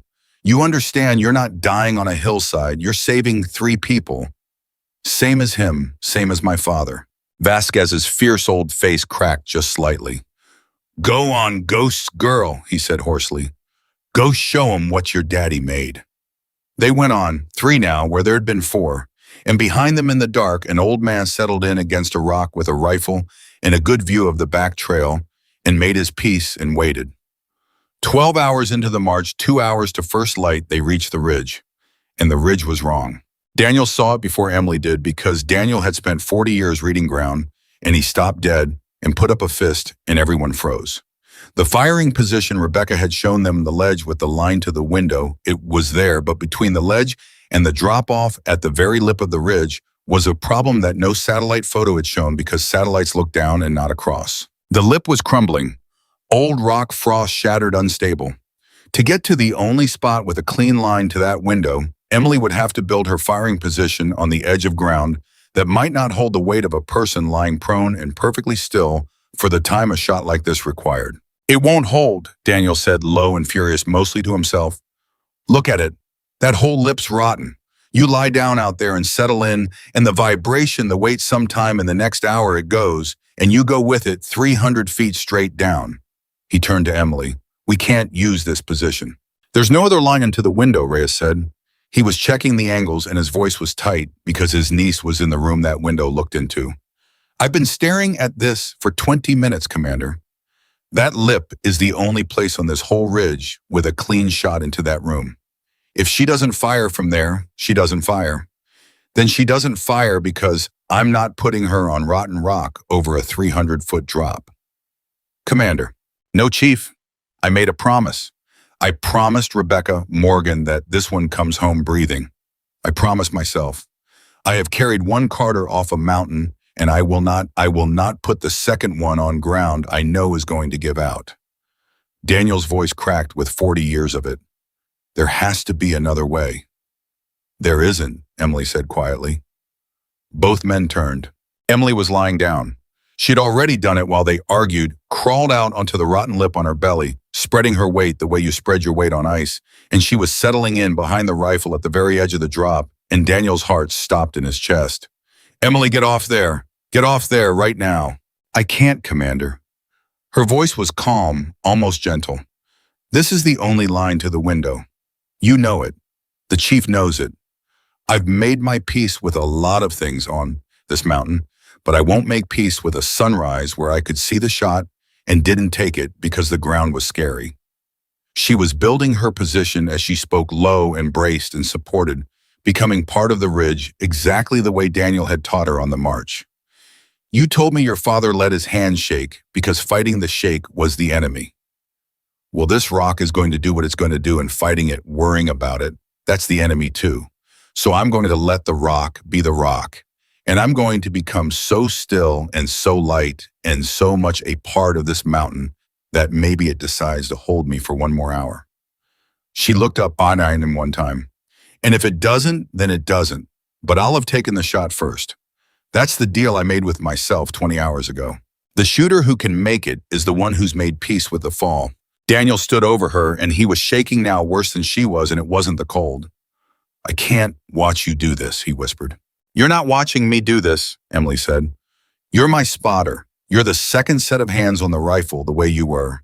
The second set of hands on my father's rifle 40 years ago. So get down here next to me, Commander.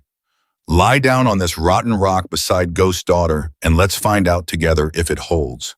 Because I can't make this shot without you. I need you to call the wind.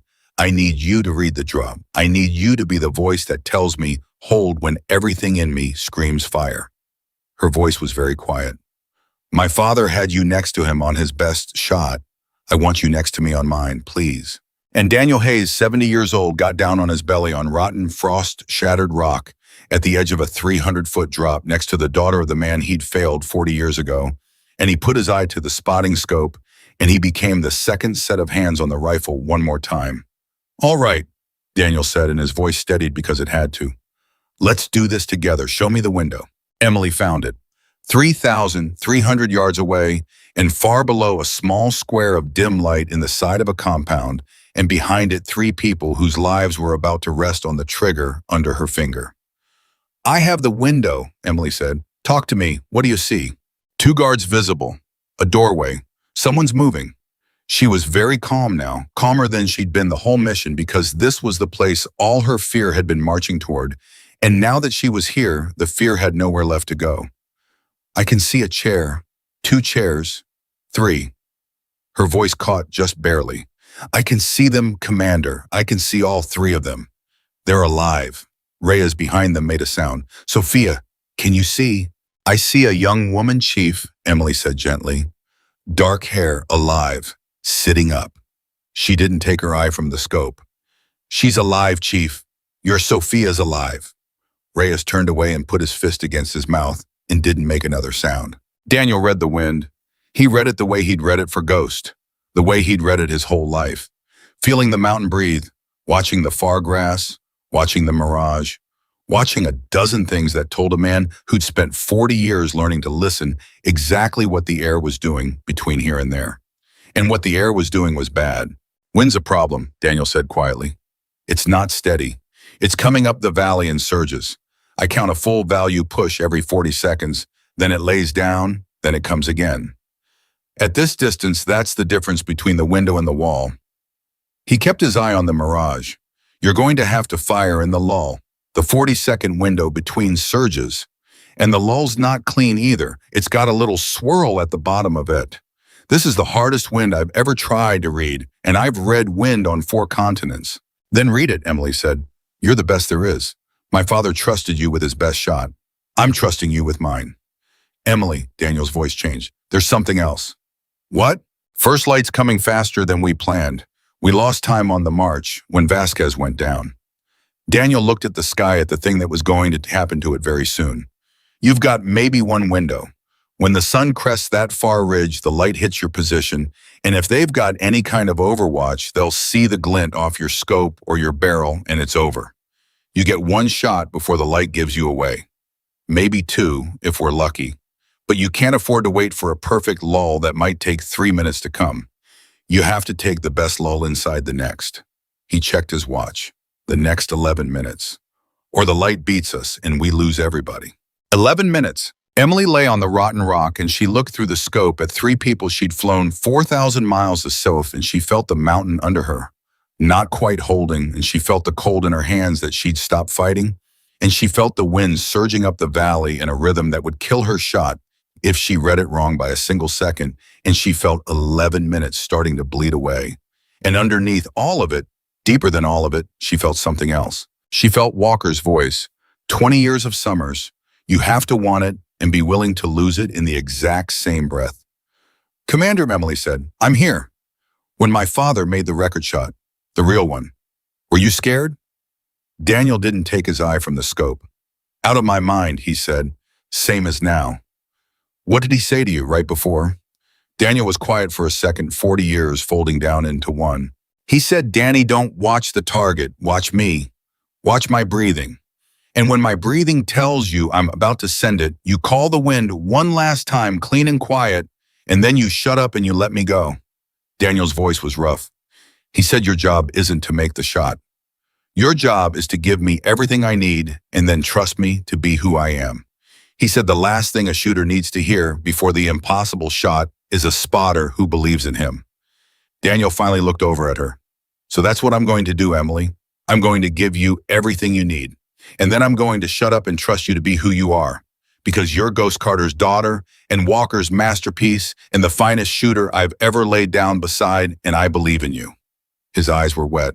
Now let's go get our people. Watch the window. I've got the wind. Emily settled behind the rifle. Her hands were shaking. She let them shake. She became the mountain. She found the window, and inside it, a young woman with dark hair, who was somebody's Sophia, and an old man and a diplomat, and on the wrist of the old man, catching the first thin gray light of the coming dawn, a steel dive watch that had belonged to her father. I have the shot, Emily said softly. Not yet, Daniel said. Surge coming. Wait for it. Wait. The wind came up the valley, and Daniel watched it move the far grass and bend the mirage, and he counted, and Emily held her finger off the trigger, her breathing slow, becoming stone. There it goes. There's the top of it. Now it lays down. Get ready. When I say the word, you'll have about 8 seconds of the cleanest air you're going to get, and then the next surge comes and the window's gone. He watched. The wind laid down. The mirage steadied. The valley took a breath and held it. And in the room 3,300 yards below, a door opened and a man stepped into the frame. An older man, hard-faced with a scar through one eyebrow and eyes like a closed door, a man who'd been dead on paper for 40 years. Emily, Daniel breathed. He's in the room. Nazari's in the room. Emily's whole body went still. I see him, she said. He's walking toward Boone. He's got something in his hand. Daniel's voice was tight. Emily, whatever he's about to do, he's about to do it. The clock just ran out. It's now. The lull's here and it's now. You have to take it now. He put his eye hard to the scope and read the last of the wind clean and quiet the way Ghost had taught him 40 years ago. Half value left to right holding. 0.4 mil left. The drops dialed. The air is as clean as it's ever going to be. This is the shot. His voice dropped to almost nothing. This is the shot, Emily, and I believe in you. Now I'm going to shut up and let you go. And Daniel Hayes went silent. And on the rotten rock at the edge of the world, 3,300 yards from the man who'd killed her father with 3 lives on her finger, and the first light of dawn creeping toward the barrel that would give her away, Emily Carter let her hands shake and became the mountain and made peace with the fall and wanted it with everything 20 years of love had built into her and was willing to lose it in the exact same breath. She began to press the trigger, and then Emily stopped. Her finger came off the trigger. Emily, Daniel's whisper was pure alarm. What are you doing? The lull's here. The shot's here. What are you doing? Something's wrong, Emily breathed. She hadn't taken her eye from the scope. Look at Boone. Look at his hands. Daniel put his eye back to the spotting scope and he looked, and it took him a second, and then he saw it, and his blood went cold. His hands are free, Daniel said slowly. His hands are free, Emily repeated. They untied him. Why would they untie a man they're about to execute? And look at Nazari. He's not walking to Boone to kill him. He's handing him something. He's putting something in Boone's hand. Her voice was very tight. Commander, this isn't an execution. Something else is happening in that room, and if I fire right now, I don't know what I'm firing into. I could be about to shoot the wrong story. You don't have time to figure out the right story, Daniel hissed. The light's coming. The lull's ending. You have seconds. Then I'll use the seconds. Emily's eyes stayed locked to the glass. Chief, Reyes, get up here. I need your eyes. You know Sophia. Tell me what you see in her face. Tell me if she's a hostage about to die or if she's something else. Reyes crawled up beside them onto the rotten rock, and he put his eye to Daniel's spare optic, and he found the window, and he found his niece, and he was quiet for 1 second, 2, 3, and then he made a sound like he'd been punched. She's not scared, Reyes whispered. Emily, my Sophia, she's not scared. Look at her. She's calm. She's sitting there calm. Nobody's calm like that in an execution room. My niece is terrified of spiders. She'd be coming apart, and she's just sitting there like she's waiting for something. His voice shook. What is this? What is happening in that room? And that was the moment the radio crackled. It was Vasquez, the old man on the back trail, the one they'd left on the hillside 4 hours ago, and his voice was urgent and low and wrong. Ghost girl, Hayes, you there, do not take the shot. I say again, do not take the shot. Daniel grabbed the radio. Vasquez, what? Company came up my back trail 20 minutes ago. Vasquez rasped. Not enemy, ours. A man and 2 operators moving fast, and they about tripped over me, and I nearly put a round in all 3 before he said the word that stopped me. Vasquez's breathing was ragged with pain. He said a name. He said, I'm here for Nazari, tell your shooter to hold, and the name he gave me to prove it. A pause. Hayes, he said the name Ghost. He knew Ghost. And Hayes, he's old. He's my age. He's got the walk. He's one of ours from way back. Daniel's hand tightened on the radio until his knuckles went white. Put him on, Daniel said. There was a shuffle and a breath, and then a voice came over the radio that Daniel Hayes had not heard in 40 years. A voice he had grieved, a voice he had said the words over, a voice that belonged to a dead man. Danny, the voice said, don't let her take the shot. It's not what it looks like. I need you to trust me one more time, brother, like you did on the mountain. Daniel couldn't breathe. He couldn't speak. His whole body had gone rigid on the rock. Who is this? He finally managed, and his voice was a stranger's. Who the hell is this? You know who this is, the voice said, gentle now and old and heavy with 40 years. You carried me off a mountain, Danny, or you carried somebody, but it wasn't me. It was never me. And on the rotten rock at the edge of the world, Daniel Hayes made a sound that Emily had never heard a grown man make, a sound that came from someplace 40 years deep. And he said one word, and the word broke in half coming out of him. Ghost. Emily's eye came off the scope for the first time. She turned her head and looked at the old man beside her, at the man who'd told her he carried her father off a mountain in 3 pieces, and she saw his whole face come apart. And she understood, before she understood anything else, that the story she'd been told her entire life had a crack running straight through the middle of it. "That's not possible," Daniel was saying into the radio over and over. "I carried you off. I read your letters. I sat with your mother. You're dead. You've been dead 40 years. I put you in the ground." "You put a man in the ground," Ghost's voice said. "A man who died on that mountain so I could disappear." "Danny, listen to me, the light's coming. We don't have time, so you're going to have to trust me.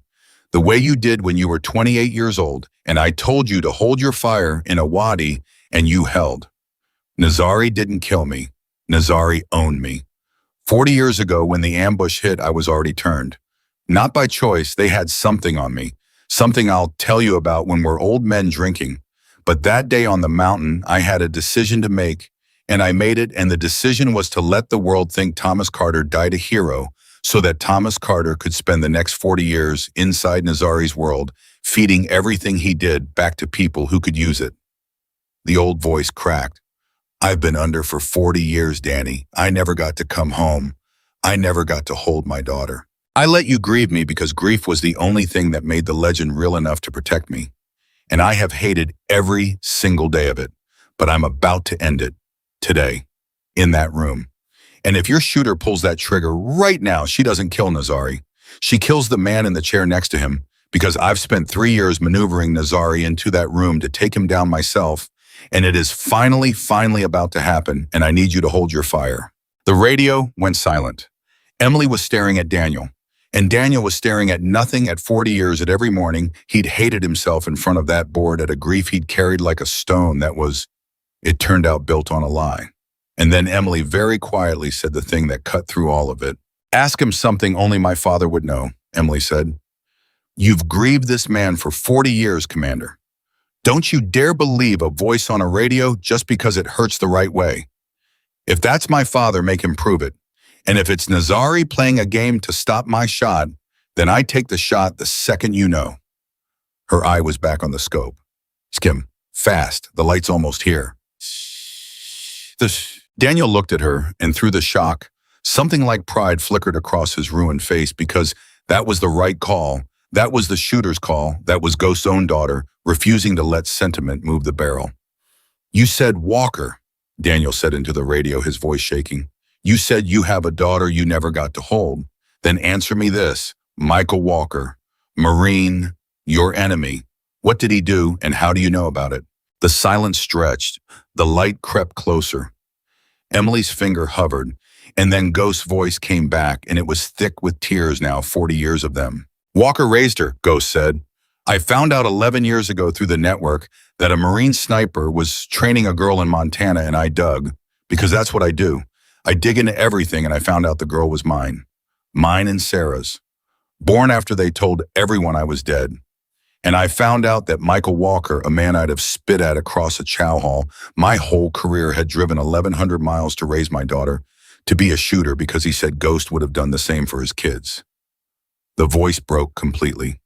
"And I have spent 11 years unable to reach her, unable to write to her, unable to do anything but watch from inside the dark, because the second I reached out, I'd have painted a target on her that Nazari would have used. So I stayed dead. For her. I stayed dead so she could live. And the only thing that has kept me alive inside Nazari's world for 40 years is knowing that somewhere in Montana, my daughter was learning to do the one thing her father was best at. A ragged breath. Is she there, Danny? Is Emily there? Is she the shooter? Because if the person on that trigger is my daughter, then God has a sense of humor I'll never understand, and I need to hear her voice one time before I walk into that room to finish this." Emily had gone completely still. Not the shooter's stillness, a different one. The stillness of a person who has just heard for the first time in her entire life, at the age of 26 on a rotten rock at the edge of the world, the living voice of the father she'd been told was dead before she was born. Daniel held the radio out to her with a shaking hand. "He's real," Daniel whispered. "Emily, that's everything he said, only your father would know. Walker, the 1,100 miles. Sarah's name. It's him. It's your father. He's alive. His voice broke. Do you want to? Emily didn't take the radio. She kept her eye on the scope. Emily, Daniel said. If I take my eye off this glass, Emily said, and her voice was steadier than any voice had a right to be. And underneath the steadiness was a grief and a joy so enormous that Daniel understood she was holding herself together. With the last thing she had, I lose the window. And if I lose the window, and this is a trick, 3 people die. So I'm not going to take my eye off the glass. And I'm not going to hear my father's voice for the first time in my life through a radio while I'm looking at the back of his head 3,000 yards away. Her finger stayed near the trigger. Not yet. Not until they're safe. He waited 40 years. I can wait 8 more seconds. A single tear ran down her face and dropped onto the stock of the rifle. Tell him. Tell my father I said finish it. Tell him his daughter's got his back from 3,300 yards, the way you had his back 40 years ago. And tell him to walk into that room and do what he came to do. And I will be watching every step, and if anything goes wrong, his daughter will end it in 1 round. Her voice dropped to almost nothing. And tell him I know now. I know he didn't leave me. I know he died to protect me. I know everything. And it was worth it, and I'm not angry, and I love him, and now go finish it so he can come home and tell me himself. Daniel could barely speak. He keyed the radio. She says finish it, Daniel managed. She says she's got your back from 3,300. She says she knows now everything, and she's not angry, and she loves you, and to go do what you came to do so you can come home and tell her yourself. He had to stop. She won't take her eye off you, Ghost. Your girl won't take her eye off you. Go. There was a long silence on the radio, and then Ghost Carter said in a voice that was barely holding, "That's my daughter." A breath. "That's my daughter, Danny. 20 years I've dreamed about who she'd be, and she's better than the dream. Cover me. Both of you, I'm going in." The radio went quiet, and in the room 3,300 yards below, everything happened at once. Emily watched through the scope as the old man she now knew was her father, the man they'd all thought was Nazari's prisoner, the man wearing what she'd believed was her father's watch on his own wrist because it had never left it moved. He moved faster than a man his age should move. 40 years of survival compressed into 3 seconds. And he had a weapon that had been hidden in the thing Nazari handed him. And Nazari's face changed, the closed-door eyes flying open. In the instant, he understood that the man he'd owned for 40 years had owned him right back the entire time. And Nazari's guards moved too, 2 of them raising weapons, and Emily saw it, saw the whole geometry of it snap into place. Saw her father exposed in the open with 2 guns coming up on him, and a diplomat and a young woman, and old Ray Boone all in the line of fire. And she understood that her father was about to win and die in the same second unless someone 3,300 yards away did the impossible thing she'd been built her whole life to do. "Guard on the left," Daniel said instantly, back to being a spotter. 40 years of grief slammed shut behind 40 years of training. "He's the first threat. Your father's got Nazari, but the guard's coming up on your father's flank. That's the shot. Not Nazari, the guard." "I see him," Emily said. The light chose that moment to crest the far ridge. Daniel saw it happen, saw the first hard blade of dawn sweep across their position, saw it catch the barrel, and he knew that somewhere in that compound, if anyone was looking up at the right ridge at the right second, they'd see the glint, and it wouldn't matter because there was no more time to care about being seen. There was only the shot. "Wind," Emily said. "Half value left to right, holding steady in the lull."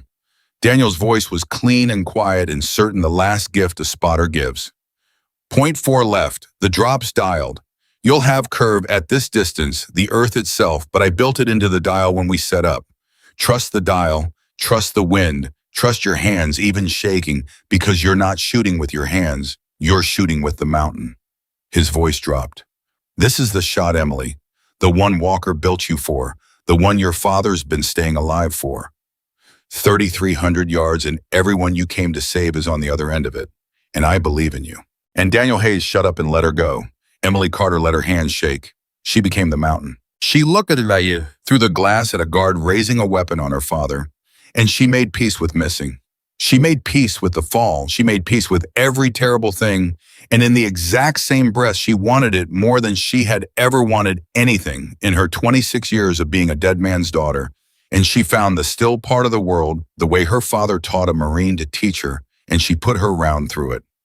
The rifle fired, and the bullet went out into the dawn across 3,300 yards of thin, cold air, across the curve of the earth itself, carrying with it 20 years of Walker's summers and 40 years of Daniel's grief, and a lifetime of a daughter's questions, and it fell and fell and fell across the valley toward a room where her father was making his last stand. The wait was the longest 4 seconds of Daniel Hayes' life. Then through the scope, the guard raising the weapon on Ghost Carter simply went down, and the round had crossed 3,300 yards and found the one man who had to be found. And Ghost Carter, untouched, turned and put the second guard down himself, and then it was only Nazari. Only the man who'd been dead on paper for 40 years, only the man who'd killed the wrong body on a mountain and sold a hero's life, and thought he'd gotten away with all of it, standing alone in a room with the ghost he'd created. Emily kept her eye on the glass. "Second guard's down," Daniel breathed. "Your father got him. It's just Nazari now. Emily, it is just Nazari and your father." "I have Nazari," Emily said. Her crosshairs settled on the scarred face, the closed-door eyes, the man who'd taken her father from her before she was even born. Her finger touched the trigger. One round. She could end it. She could give her father the thing he'd waited 40 years for. She could give herself the thing she'd flown 4,000 miles for. One round and the man who'd killed her father would be gone. And then Ghost Carter's voice came over the radio, quiet, reading the moment across the impossible distance the way only he could. "Emily?" Just her name. The first time her father had ever said her name. "Don't. He's mine, sweetheart. I've waited 40 years to take him myself with my own hands, so he knows exactly who did it and why. Let me have it. Let your father finish what your father started. You've already saved us all. Now let me save myself." A breath. "You keep me safe from up there, but this last one is mine." Emily's finger froze on the trigger, and Daniel beside her said softly, "That's his right, Emily. 40 years he's earned it. Let him have it. Cover him, but let him have it." Emily lifted her finger a fraction off the trigger. "Then I've got your back, Dad," she whispered the first time she'd ever said the word to a living man who could hear it. "Finish it." And through the scope, Emily Carter watched her father Thomas Ghost, Carter back from 40 years in the dark, do what he'd stayed alive 4 decades to do, and the man who'd been dead on paper stopped being dead, and the man who'd sold a hero's life finally paid for it, and it was over, and the 3 hostages were alive and old. Ray Boone was weeping in his chair, and Sophia Reyes was calling out for the uncle she somehow knew was near, and the room 3,300 yards below was full of people who were going to live. The radio crackled one more time. "It's done," Ghost said, and his voice was the voice of a man setting down 40 years all at once. "They're safe. It's done, Danny. Bring my daughter down off that mountain." A pause and then thick with everything. "I've got a lot of years to make up for, and I'd like to start by looking her in the eye." They came down off the mountain in the full light of morning. They stopped for Vasquez on the way, and the old man was still alive, propped against his rock, with his rifle across his knees and a grin on his broken face. And when he saw Emily walking down the trail toward him, he said, "Well, did Ghost Girl make the shot?" And Emily knelt down beside him and said, "Ghost Girl made the shot. And Ghost Girl found her father. He's alive, Vasquez. My father's alive." And the old man who'd had 44 years, he wasn't supposed to have wept like a child at the news that the man who'd given him those years was walking the earth after all. They carried Vasquez down between them, all of them taking turns, and no one got left on the mountain this time, no one at all. And that was the promise Daniel Hayes finally got to keep after 40 years of failing to keep it.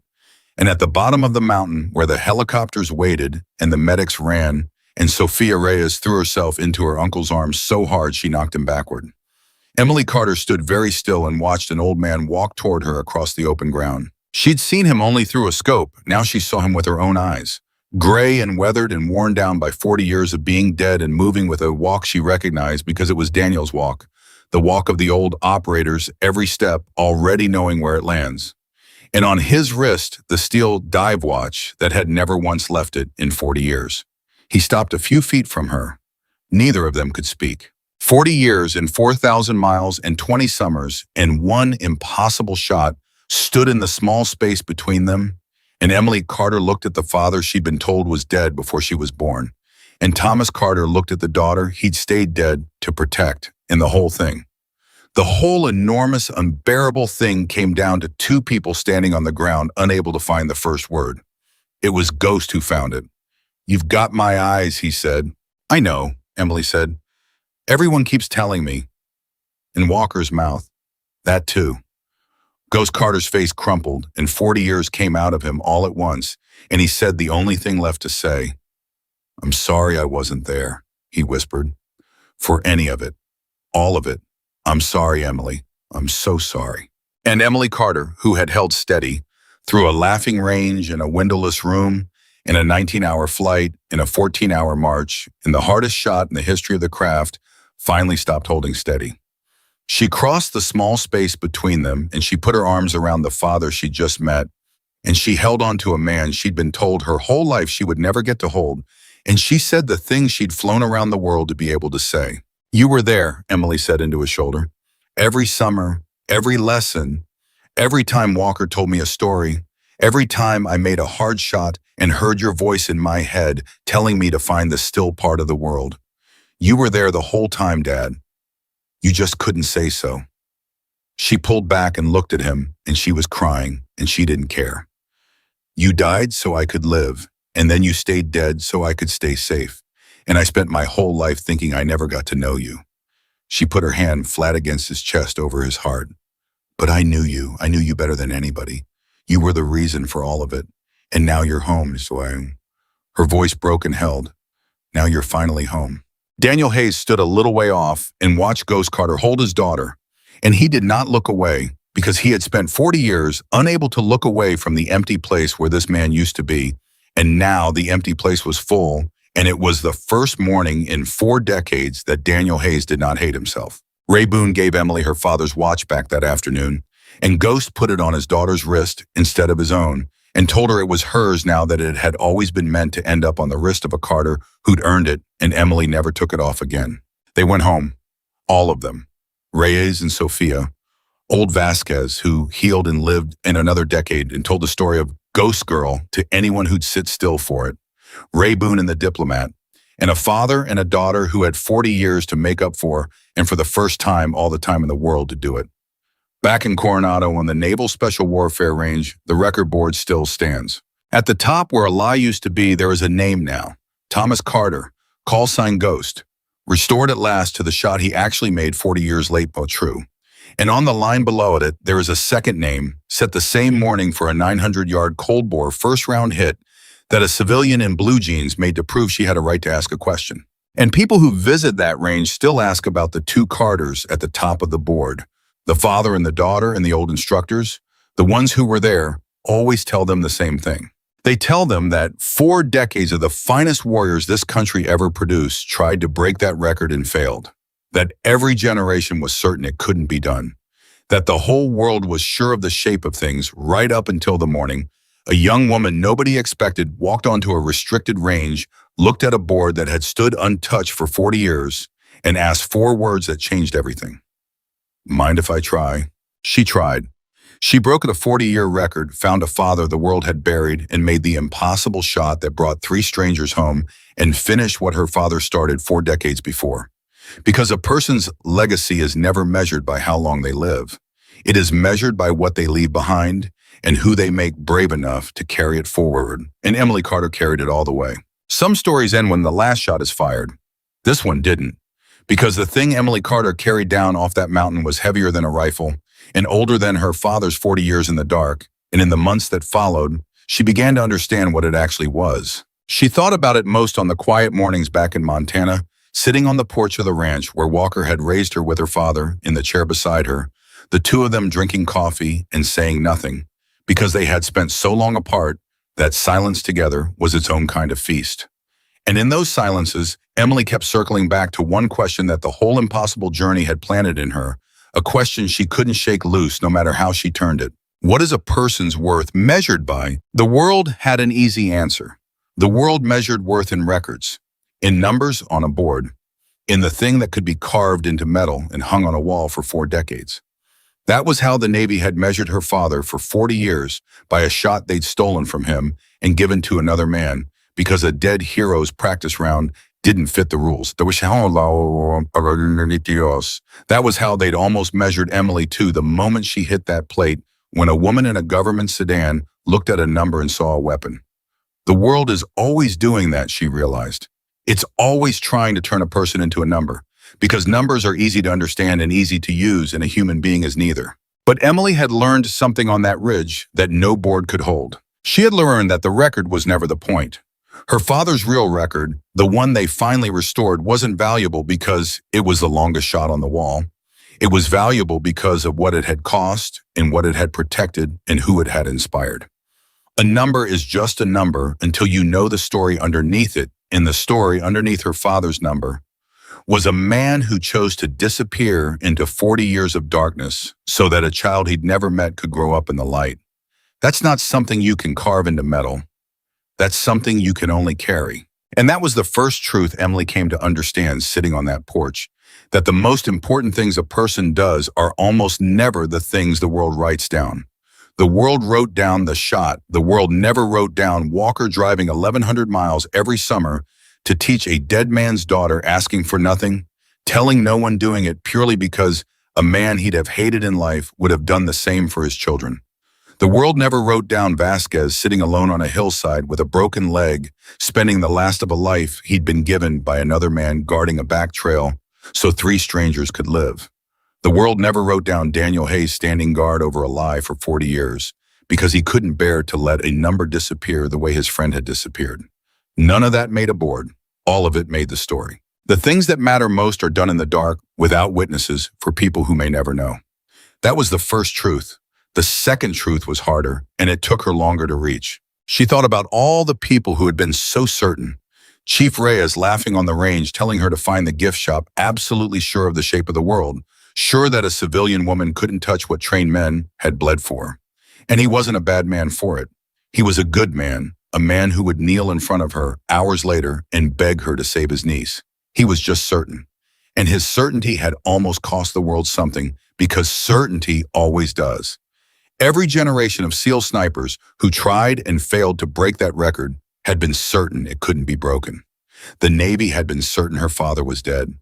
Nazari had been certain he had gotten away with it, certain that a man he owned could never own him back. Even Daniel, who loved her, had been certain she belonged nowhere near that mountain. And every single one of them had been wrong, because certainty is a wall. People build against a world that is always larger than they think it is. Emily came to believe that the most dangerous thing in the world is not doubt. It's certainty. Doubt keeps a person looking. Doubt made her take her finger off the trigger when everything told her to fire, because she doubted the story in front of her, and that doubt saved her father's life and her own soul in the same breath. Certainty is what makes people laugh at the visitor at the door. Certainty is what makes people stop looking for the man they buried. Certainty is what makes the world small. And the people who change history, she understood now, are almost always the ones who walk up to somebody else's certainty and ask quietly, "Mind if I try?" That question, she realized, was the whole thing. Those 4 words were the most important words she'd ever said, more important than any shot. Because "mind if I try" is what you say when you refuse to accept that the shape of the world is fixed. It's what you say when everyone is certain and you are willing to be uncertain out loud in front of them at the risk of their laughter. It takes more courage to ask that question than to make the shot, because the shot only risks your body and the question risks your dignity, and most people will protect their dignity long after they've stopped protecting anything that matters. Her father had understood this. That was why he stayed dead. He gave up the one thing every human being clings to: his own name, his own place in the story, his own recognition, and he let the world believe a lie about him for 40 years because the truth would have painted a target on his daughter. He let them carve someone else's certainty over his real life. And he did it without ever knowing if it would matter, without ever knowing if the child in Montana would grow up to be anything at all, doing it on faith the way Walker taught her to make the shot on faith, wanting it completely and being willing to lose it in the same breath. And that was the third truth, the one that finally made Emily understand what she'd been carrying down the mountain. It was the one her whole story had been building toward, the thing that connected Walker's summers and her father's 40 years, and Daniel's 40 years, and Vasquez's 44 borrowed years, all into a single line. A legacy is not what you leave behind. A legacy is who you leave behind. Her father had left behind a record, and the record was fine, the record was true. It hung on the wall in Coronado where it belonged. But that wasn't his legacy. His legacy was a woman on a ridge who let her hand shake and became the mountain and made peace with the fall. His legacy was the courage he'd built into a child he never met, passed down through a Marine he never thanked across 2 branches of service and 4 decades and 4,000 miles, until it stood up on a rotten rock at the edge of the world and refused to accept that impossible meant impossible. Nasri had tried to build a legacy too. He tried to build it out of fear, out of the example he was going to make, out of the video he was going to send out, of the generation he was going to terrify. And his legacy lasted exactly as long as it took a bullet to cross 3,300 yards. Because that's the thing about legacies built on fear. They end the moment the fear ends. They have no roots. They're numbers on a different kind of board, and numbers can always be beaten. But a legacy built on love, Emily understood, cannot be beaten because it doesn't live in a person. It lives in the next person. And the next. Walker lived in Emily. Her father lived in Emily. And someday she knew she would find some child that the world had counted out, some visitor at some door that everyone was certain didn't belong, and she would kneel down, the way Walker knelt down, the way Daniel knelt down, the way Reyes knelt down, and she would begin to pass it on, and that child would carry it somewhere she would never live to see. That was the standard. The whole story set the measure Emily finally understood she was meant to live by. Not the record, never the record. The measure was this: how many people did you make brave? How many walls of certainty did you walk up to and quietly ask permission to test? How much of what you were given did you give away in the dark to people who might never know your name? By that measure, her father was one of the greatest men who ever lived, and almost no one would ever know it, and that was exactly as it should be, because the truest greatness has never needed an audience. Emily looked over at him on the porch one of those mornings, this gray-weathered man drinking coffee in the light he'd spent 40 years in darkness to give her, and she finally said the thing she'd been turning over for months. "You know what you taught me," she said. "Not Walker, you, the thing only you could teach me." Ghost looked at her. "What's that?" "That the shot was never the point," Emily said. "You could have come home a hero 40 years ago. You could have had your name on the board and the medals and all of it, and instead you chose to disappear so I could live. You gave up being remembered so that I could be safe." She turned the steel watch on her wrist, his watch hers now. "The world would call that a waste. 40 years, no recognition, no record, everyone thinking you were dead. But that's the most important thing anyone's ever done for me, and there's no board on earth that could hold it." Ghost was quiet for a long moment. "Your mother used to say something," he said finally. "Before all of it. She'd say, 'Tom, the measure of a man isn't the mountain he climbs. It's what he's willing to carry up it for somebody else.'" He looked at his daughter. "I carried you up 40 years of that mountain, Emily, and I'd do it again. Every day of it, because you came down the other side and you brought 3 strangers home and you finished the thing I started, and there is no record, no medal, no name on any wall in the world that's worth as much to me as watching you do that." And Emily Carter understood finally and completely that this was the whole truth of it, the standard the whole long story had been carved to teach. History does not remember the loudest. It does not remember the most certain. It does not, in the end, even remember the strongest. History remembers the ones who carried something up the mountain for someone else and set it down gently and walked away without needing anyone to know they'd done it. It remembers the visitor at the door who asked to try.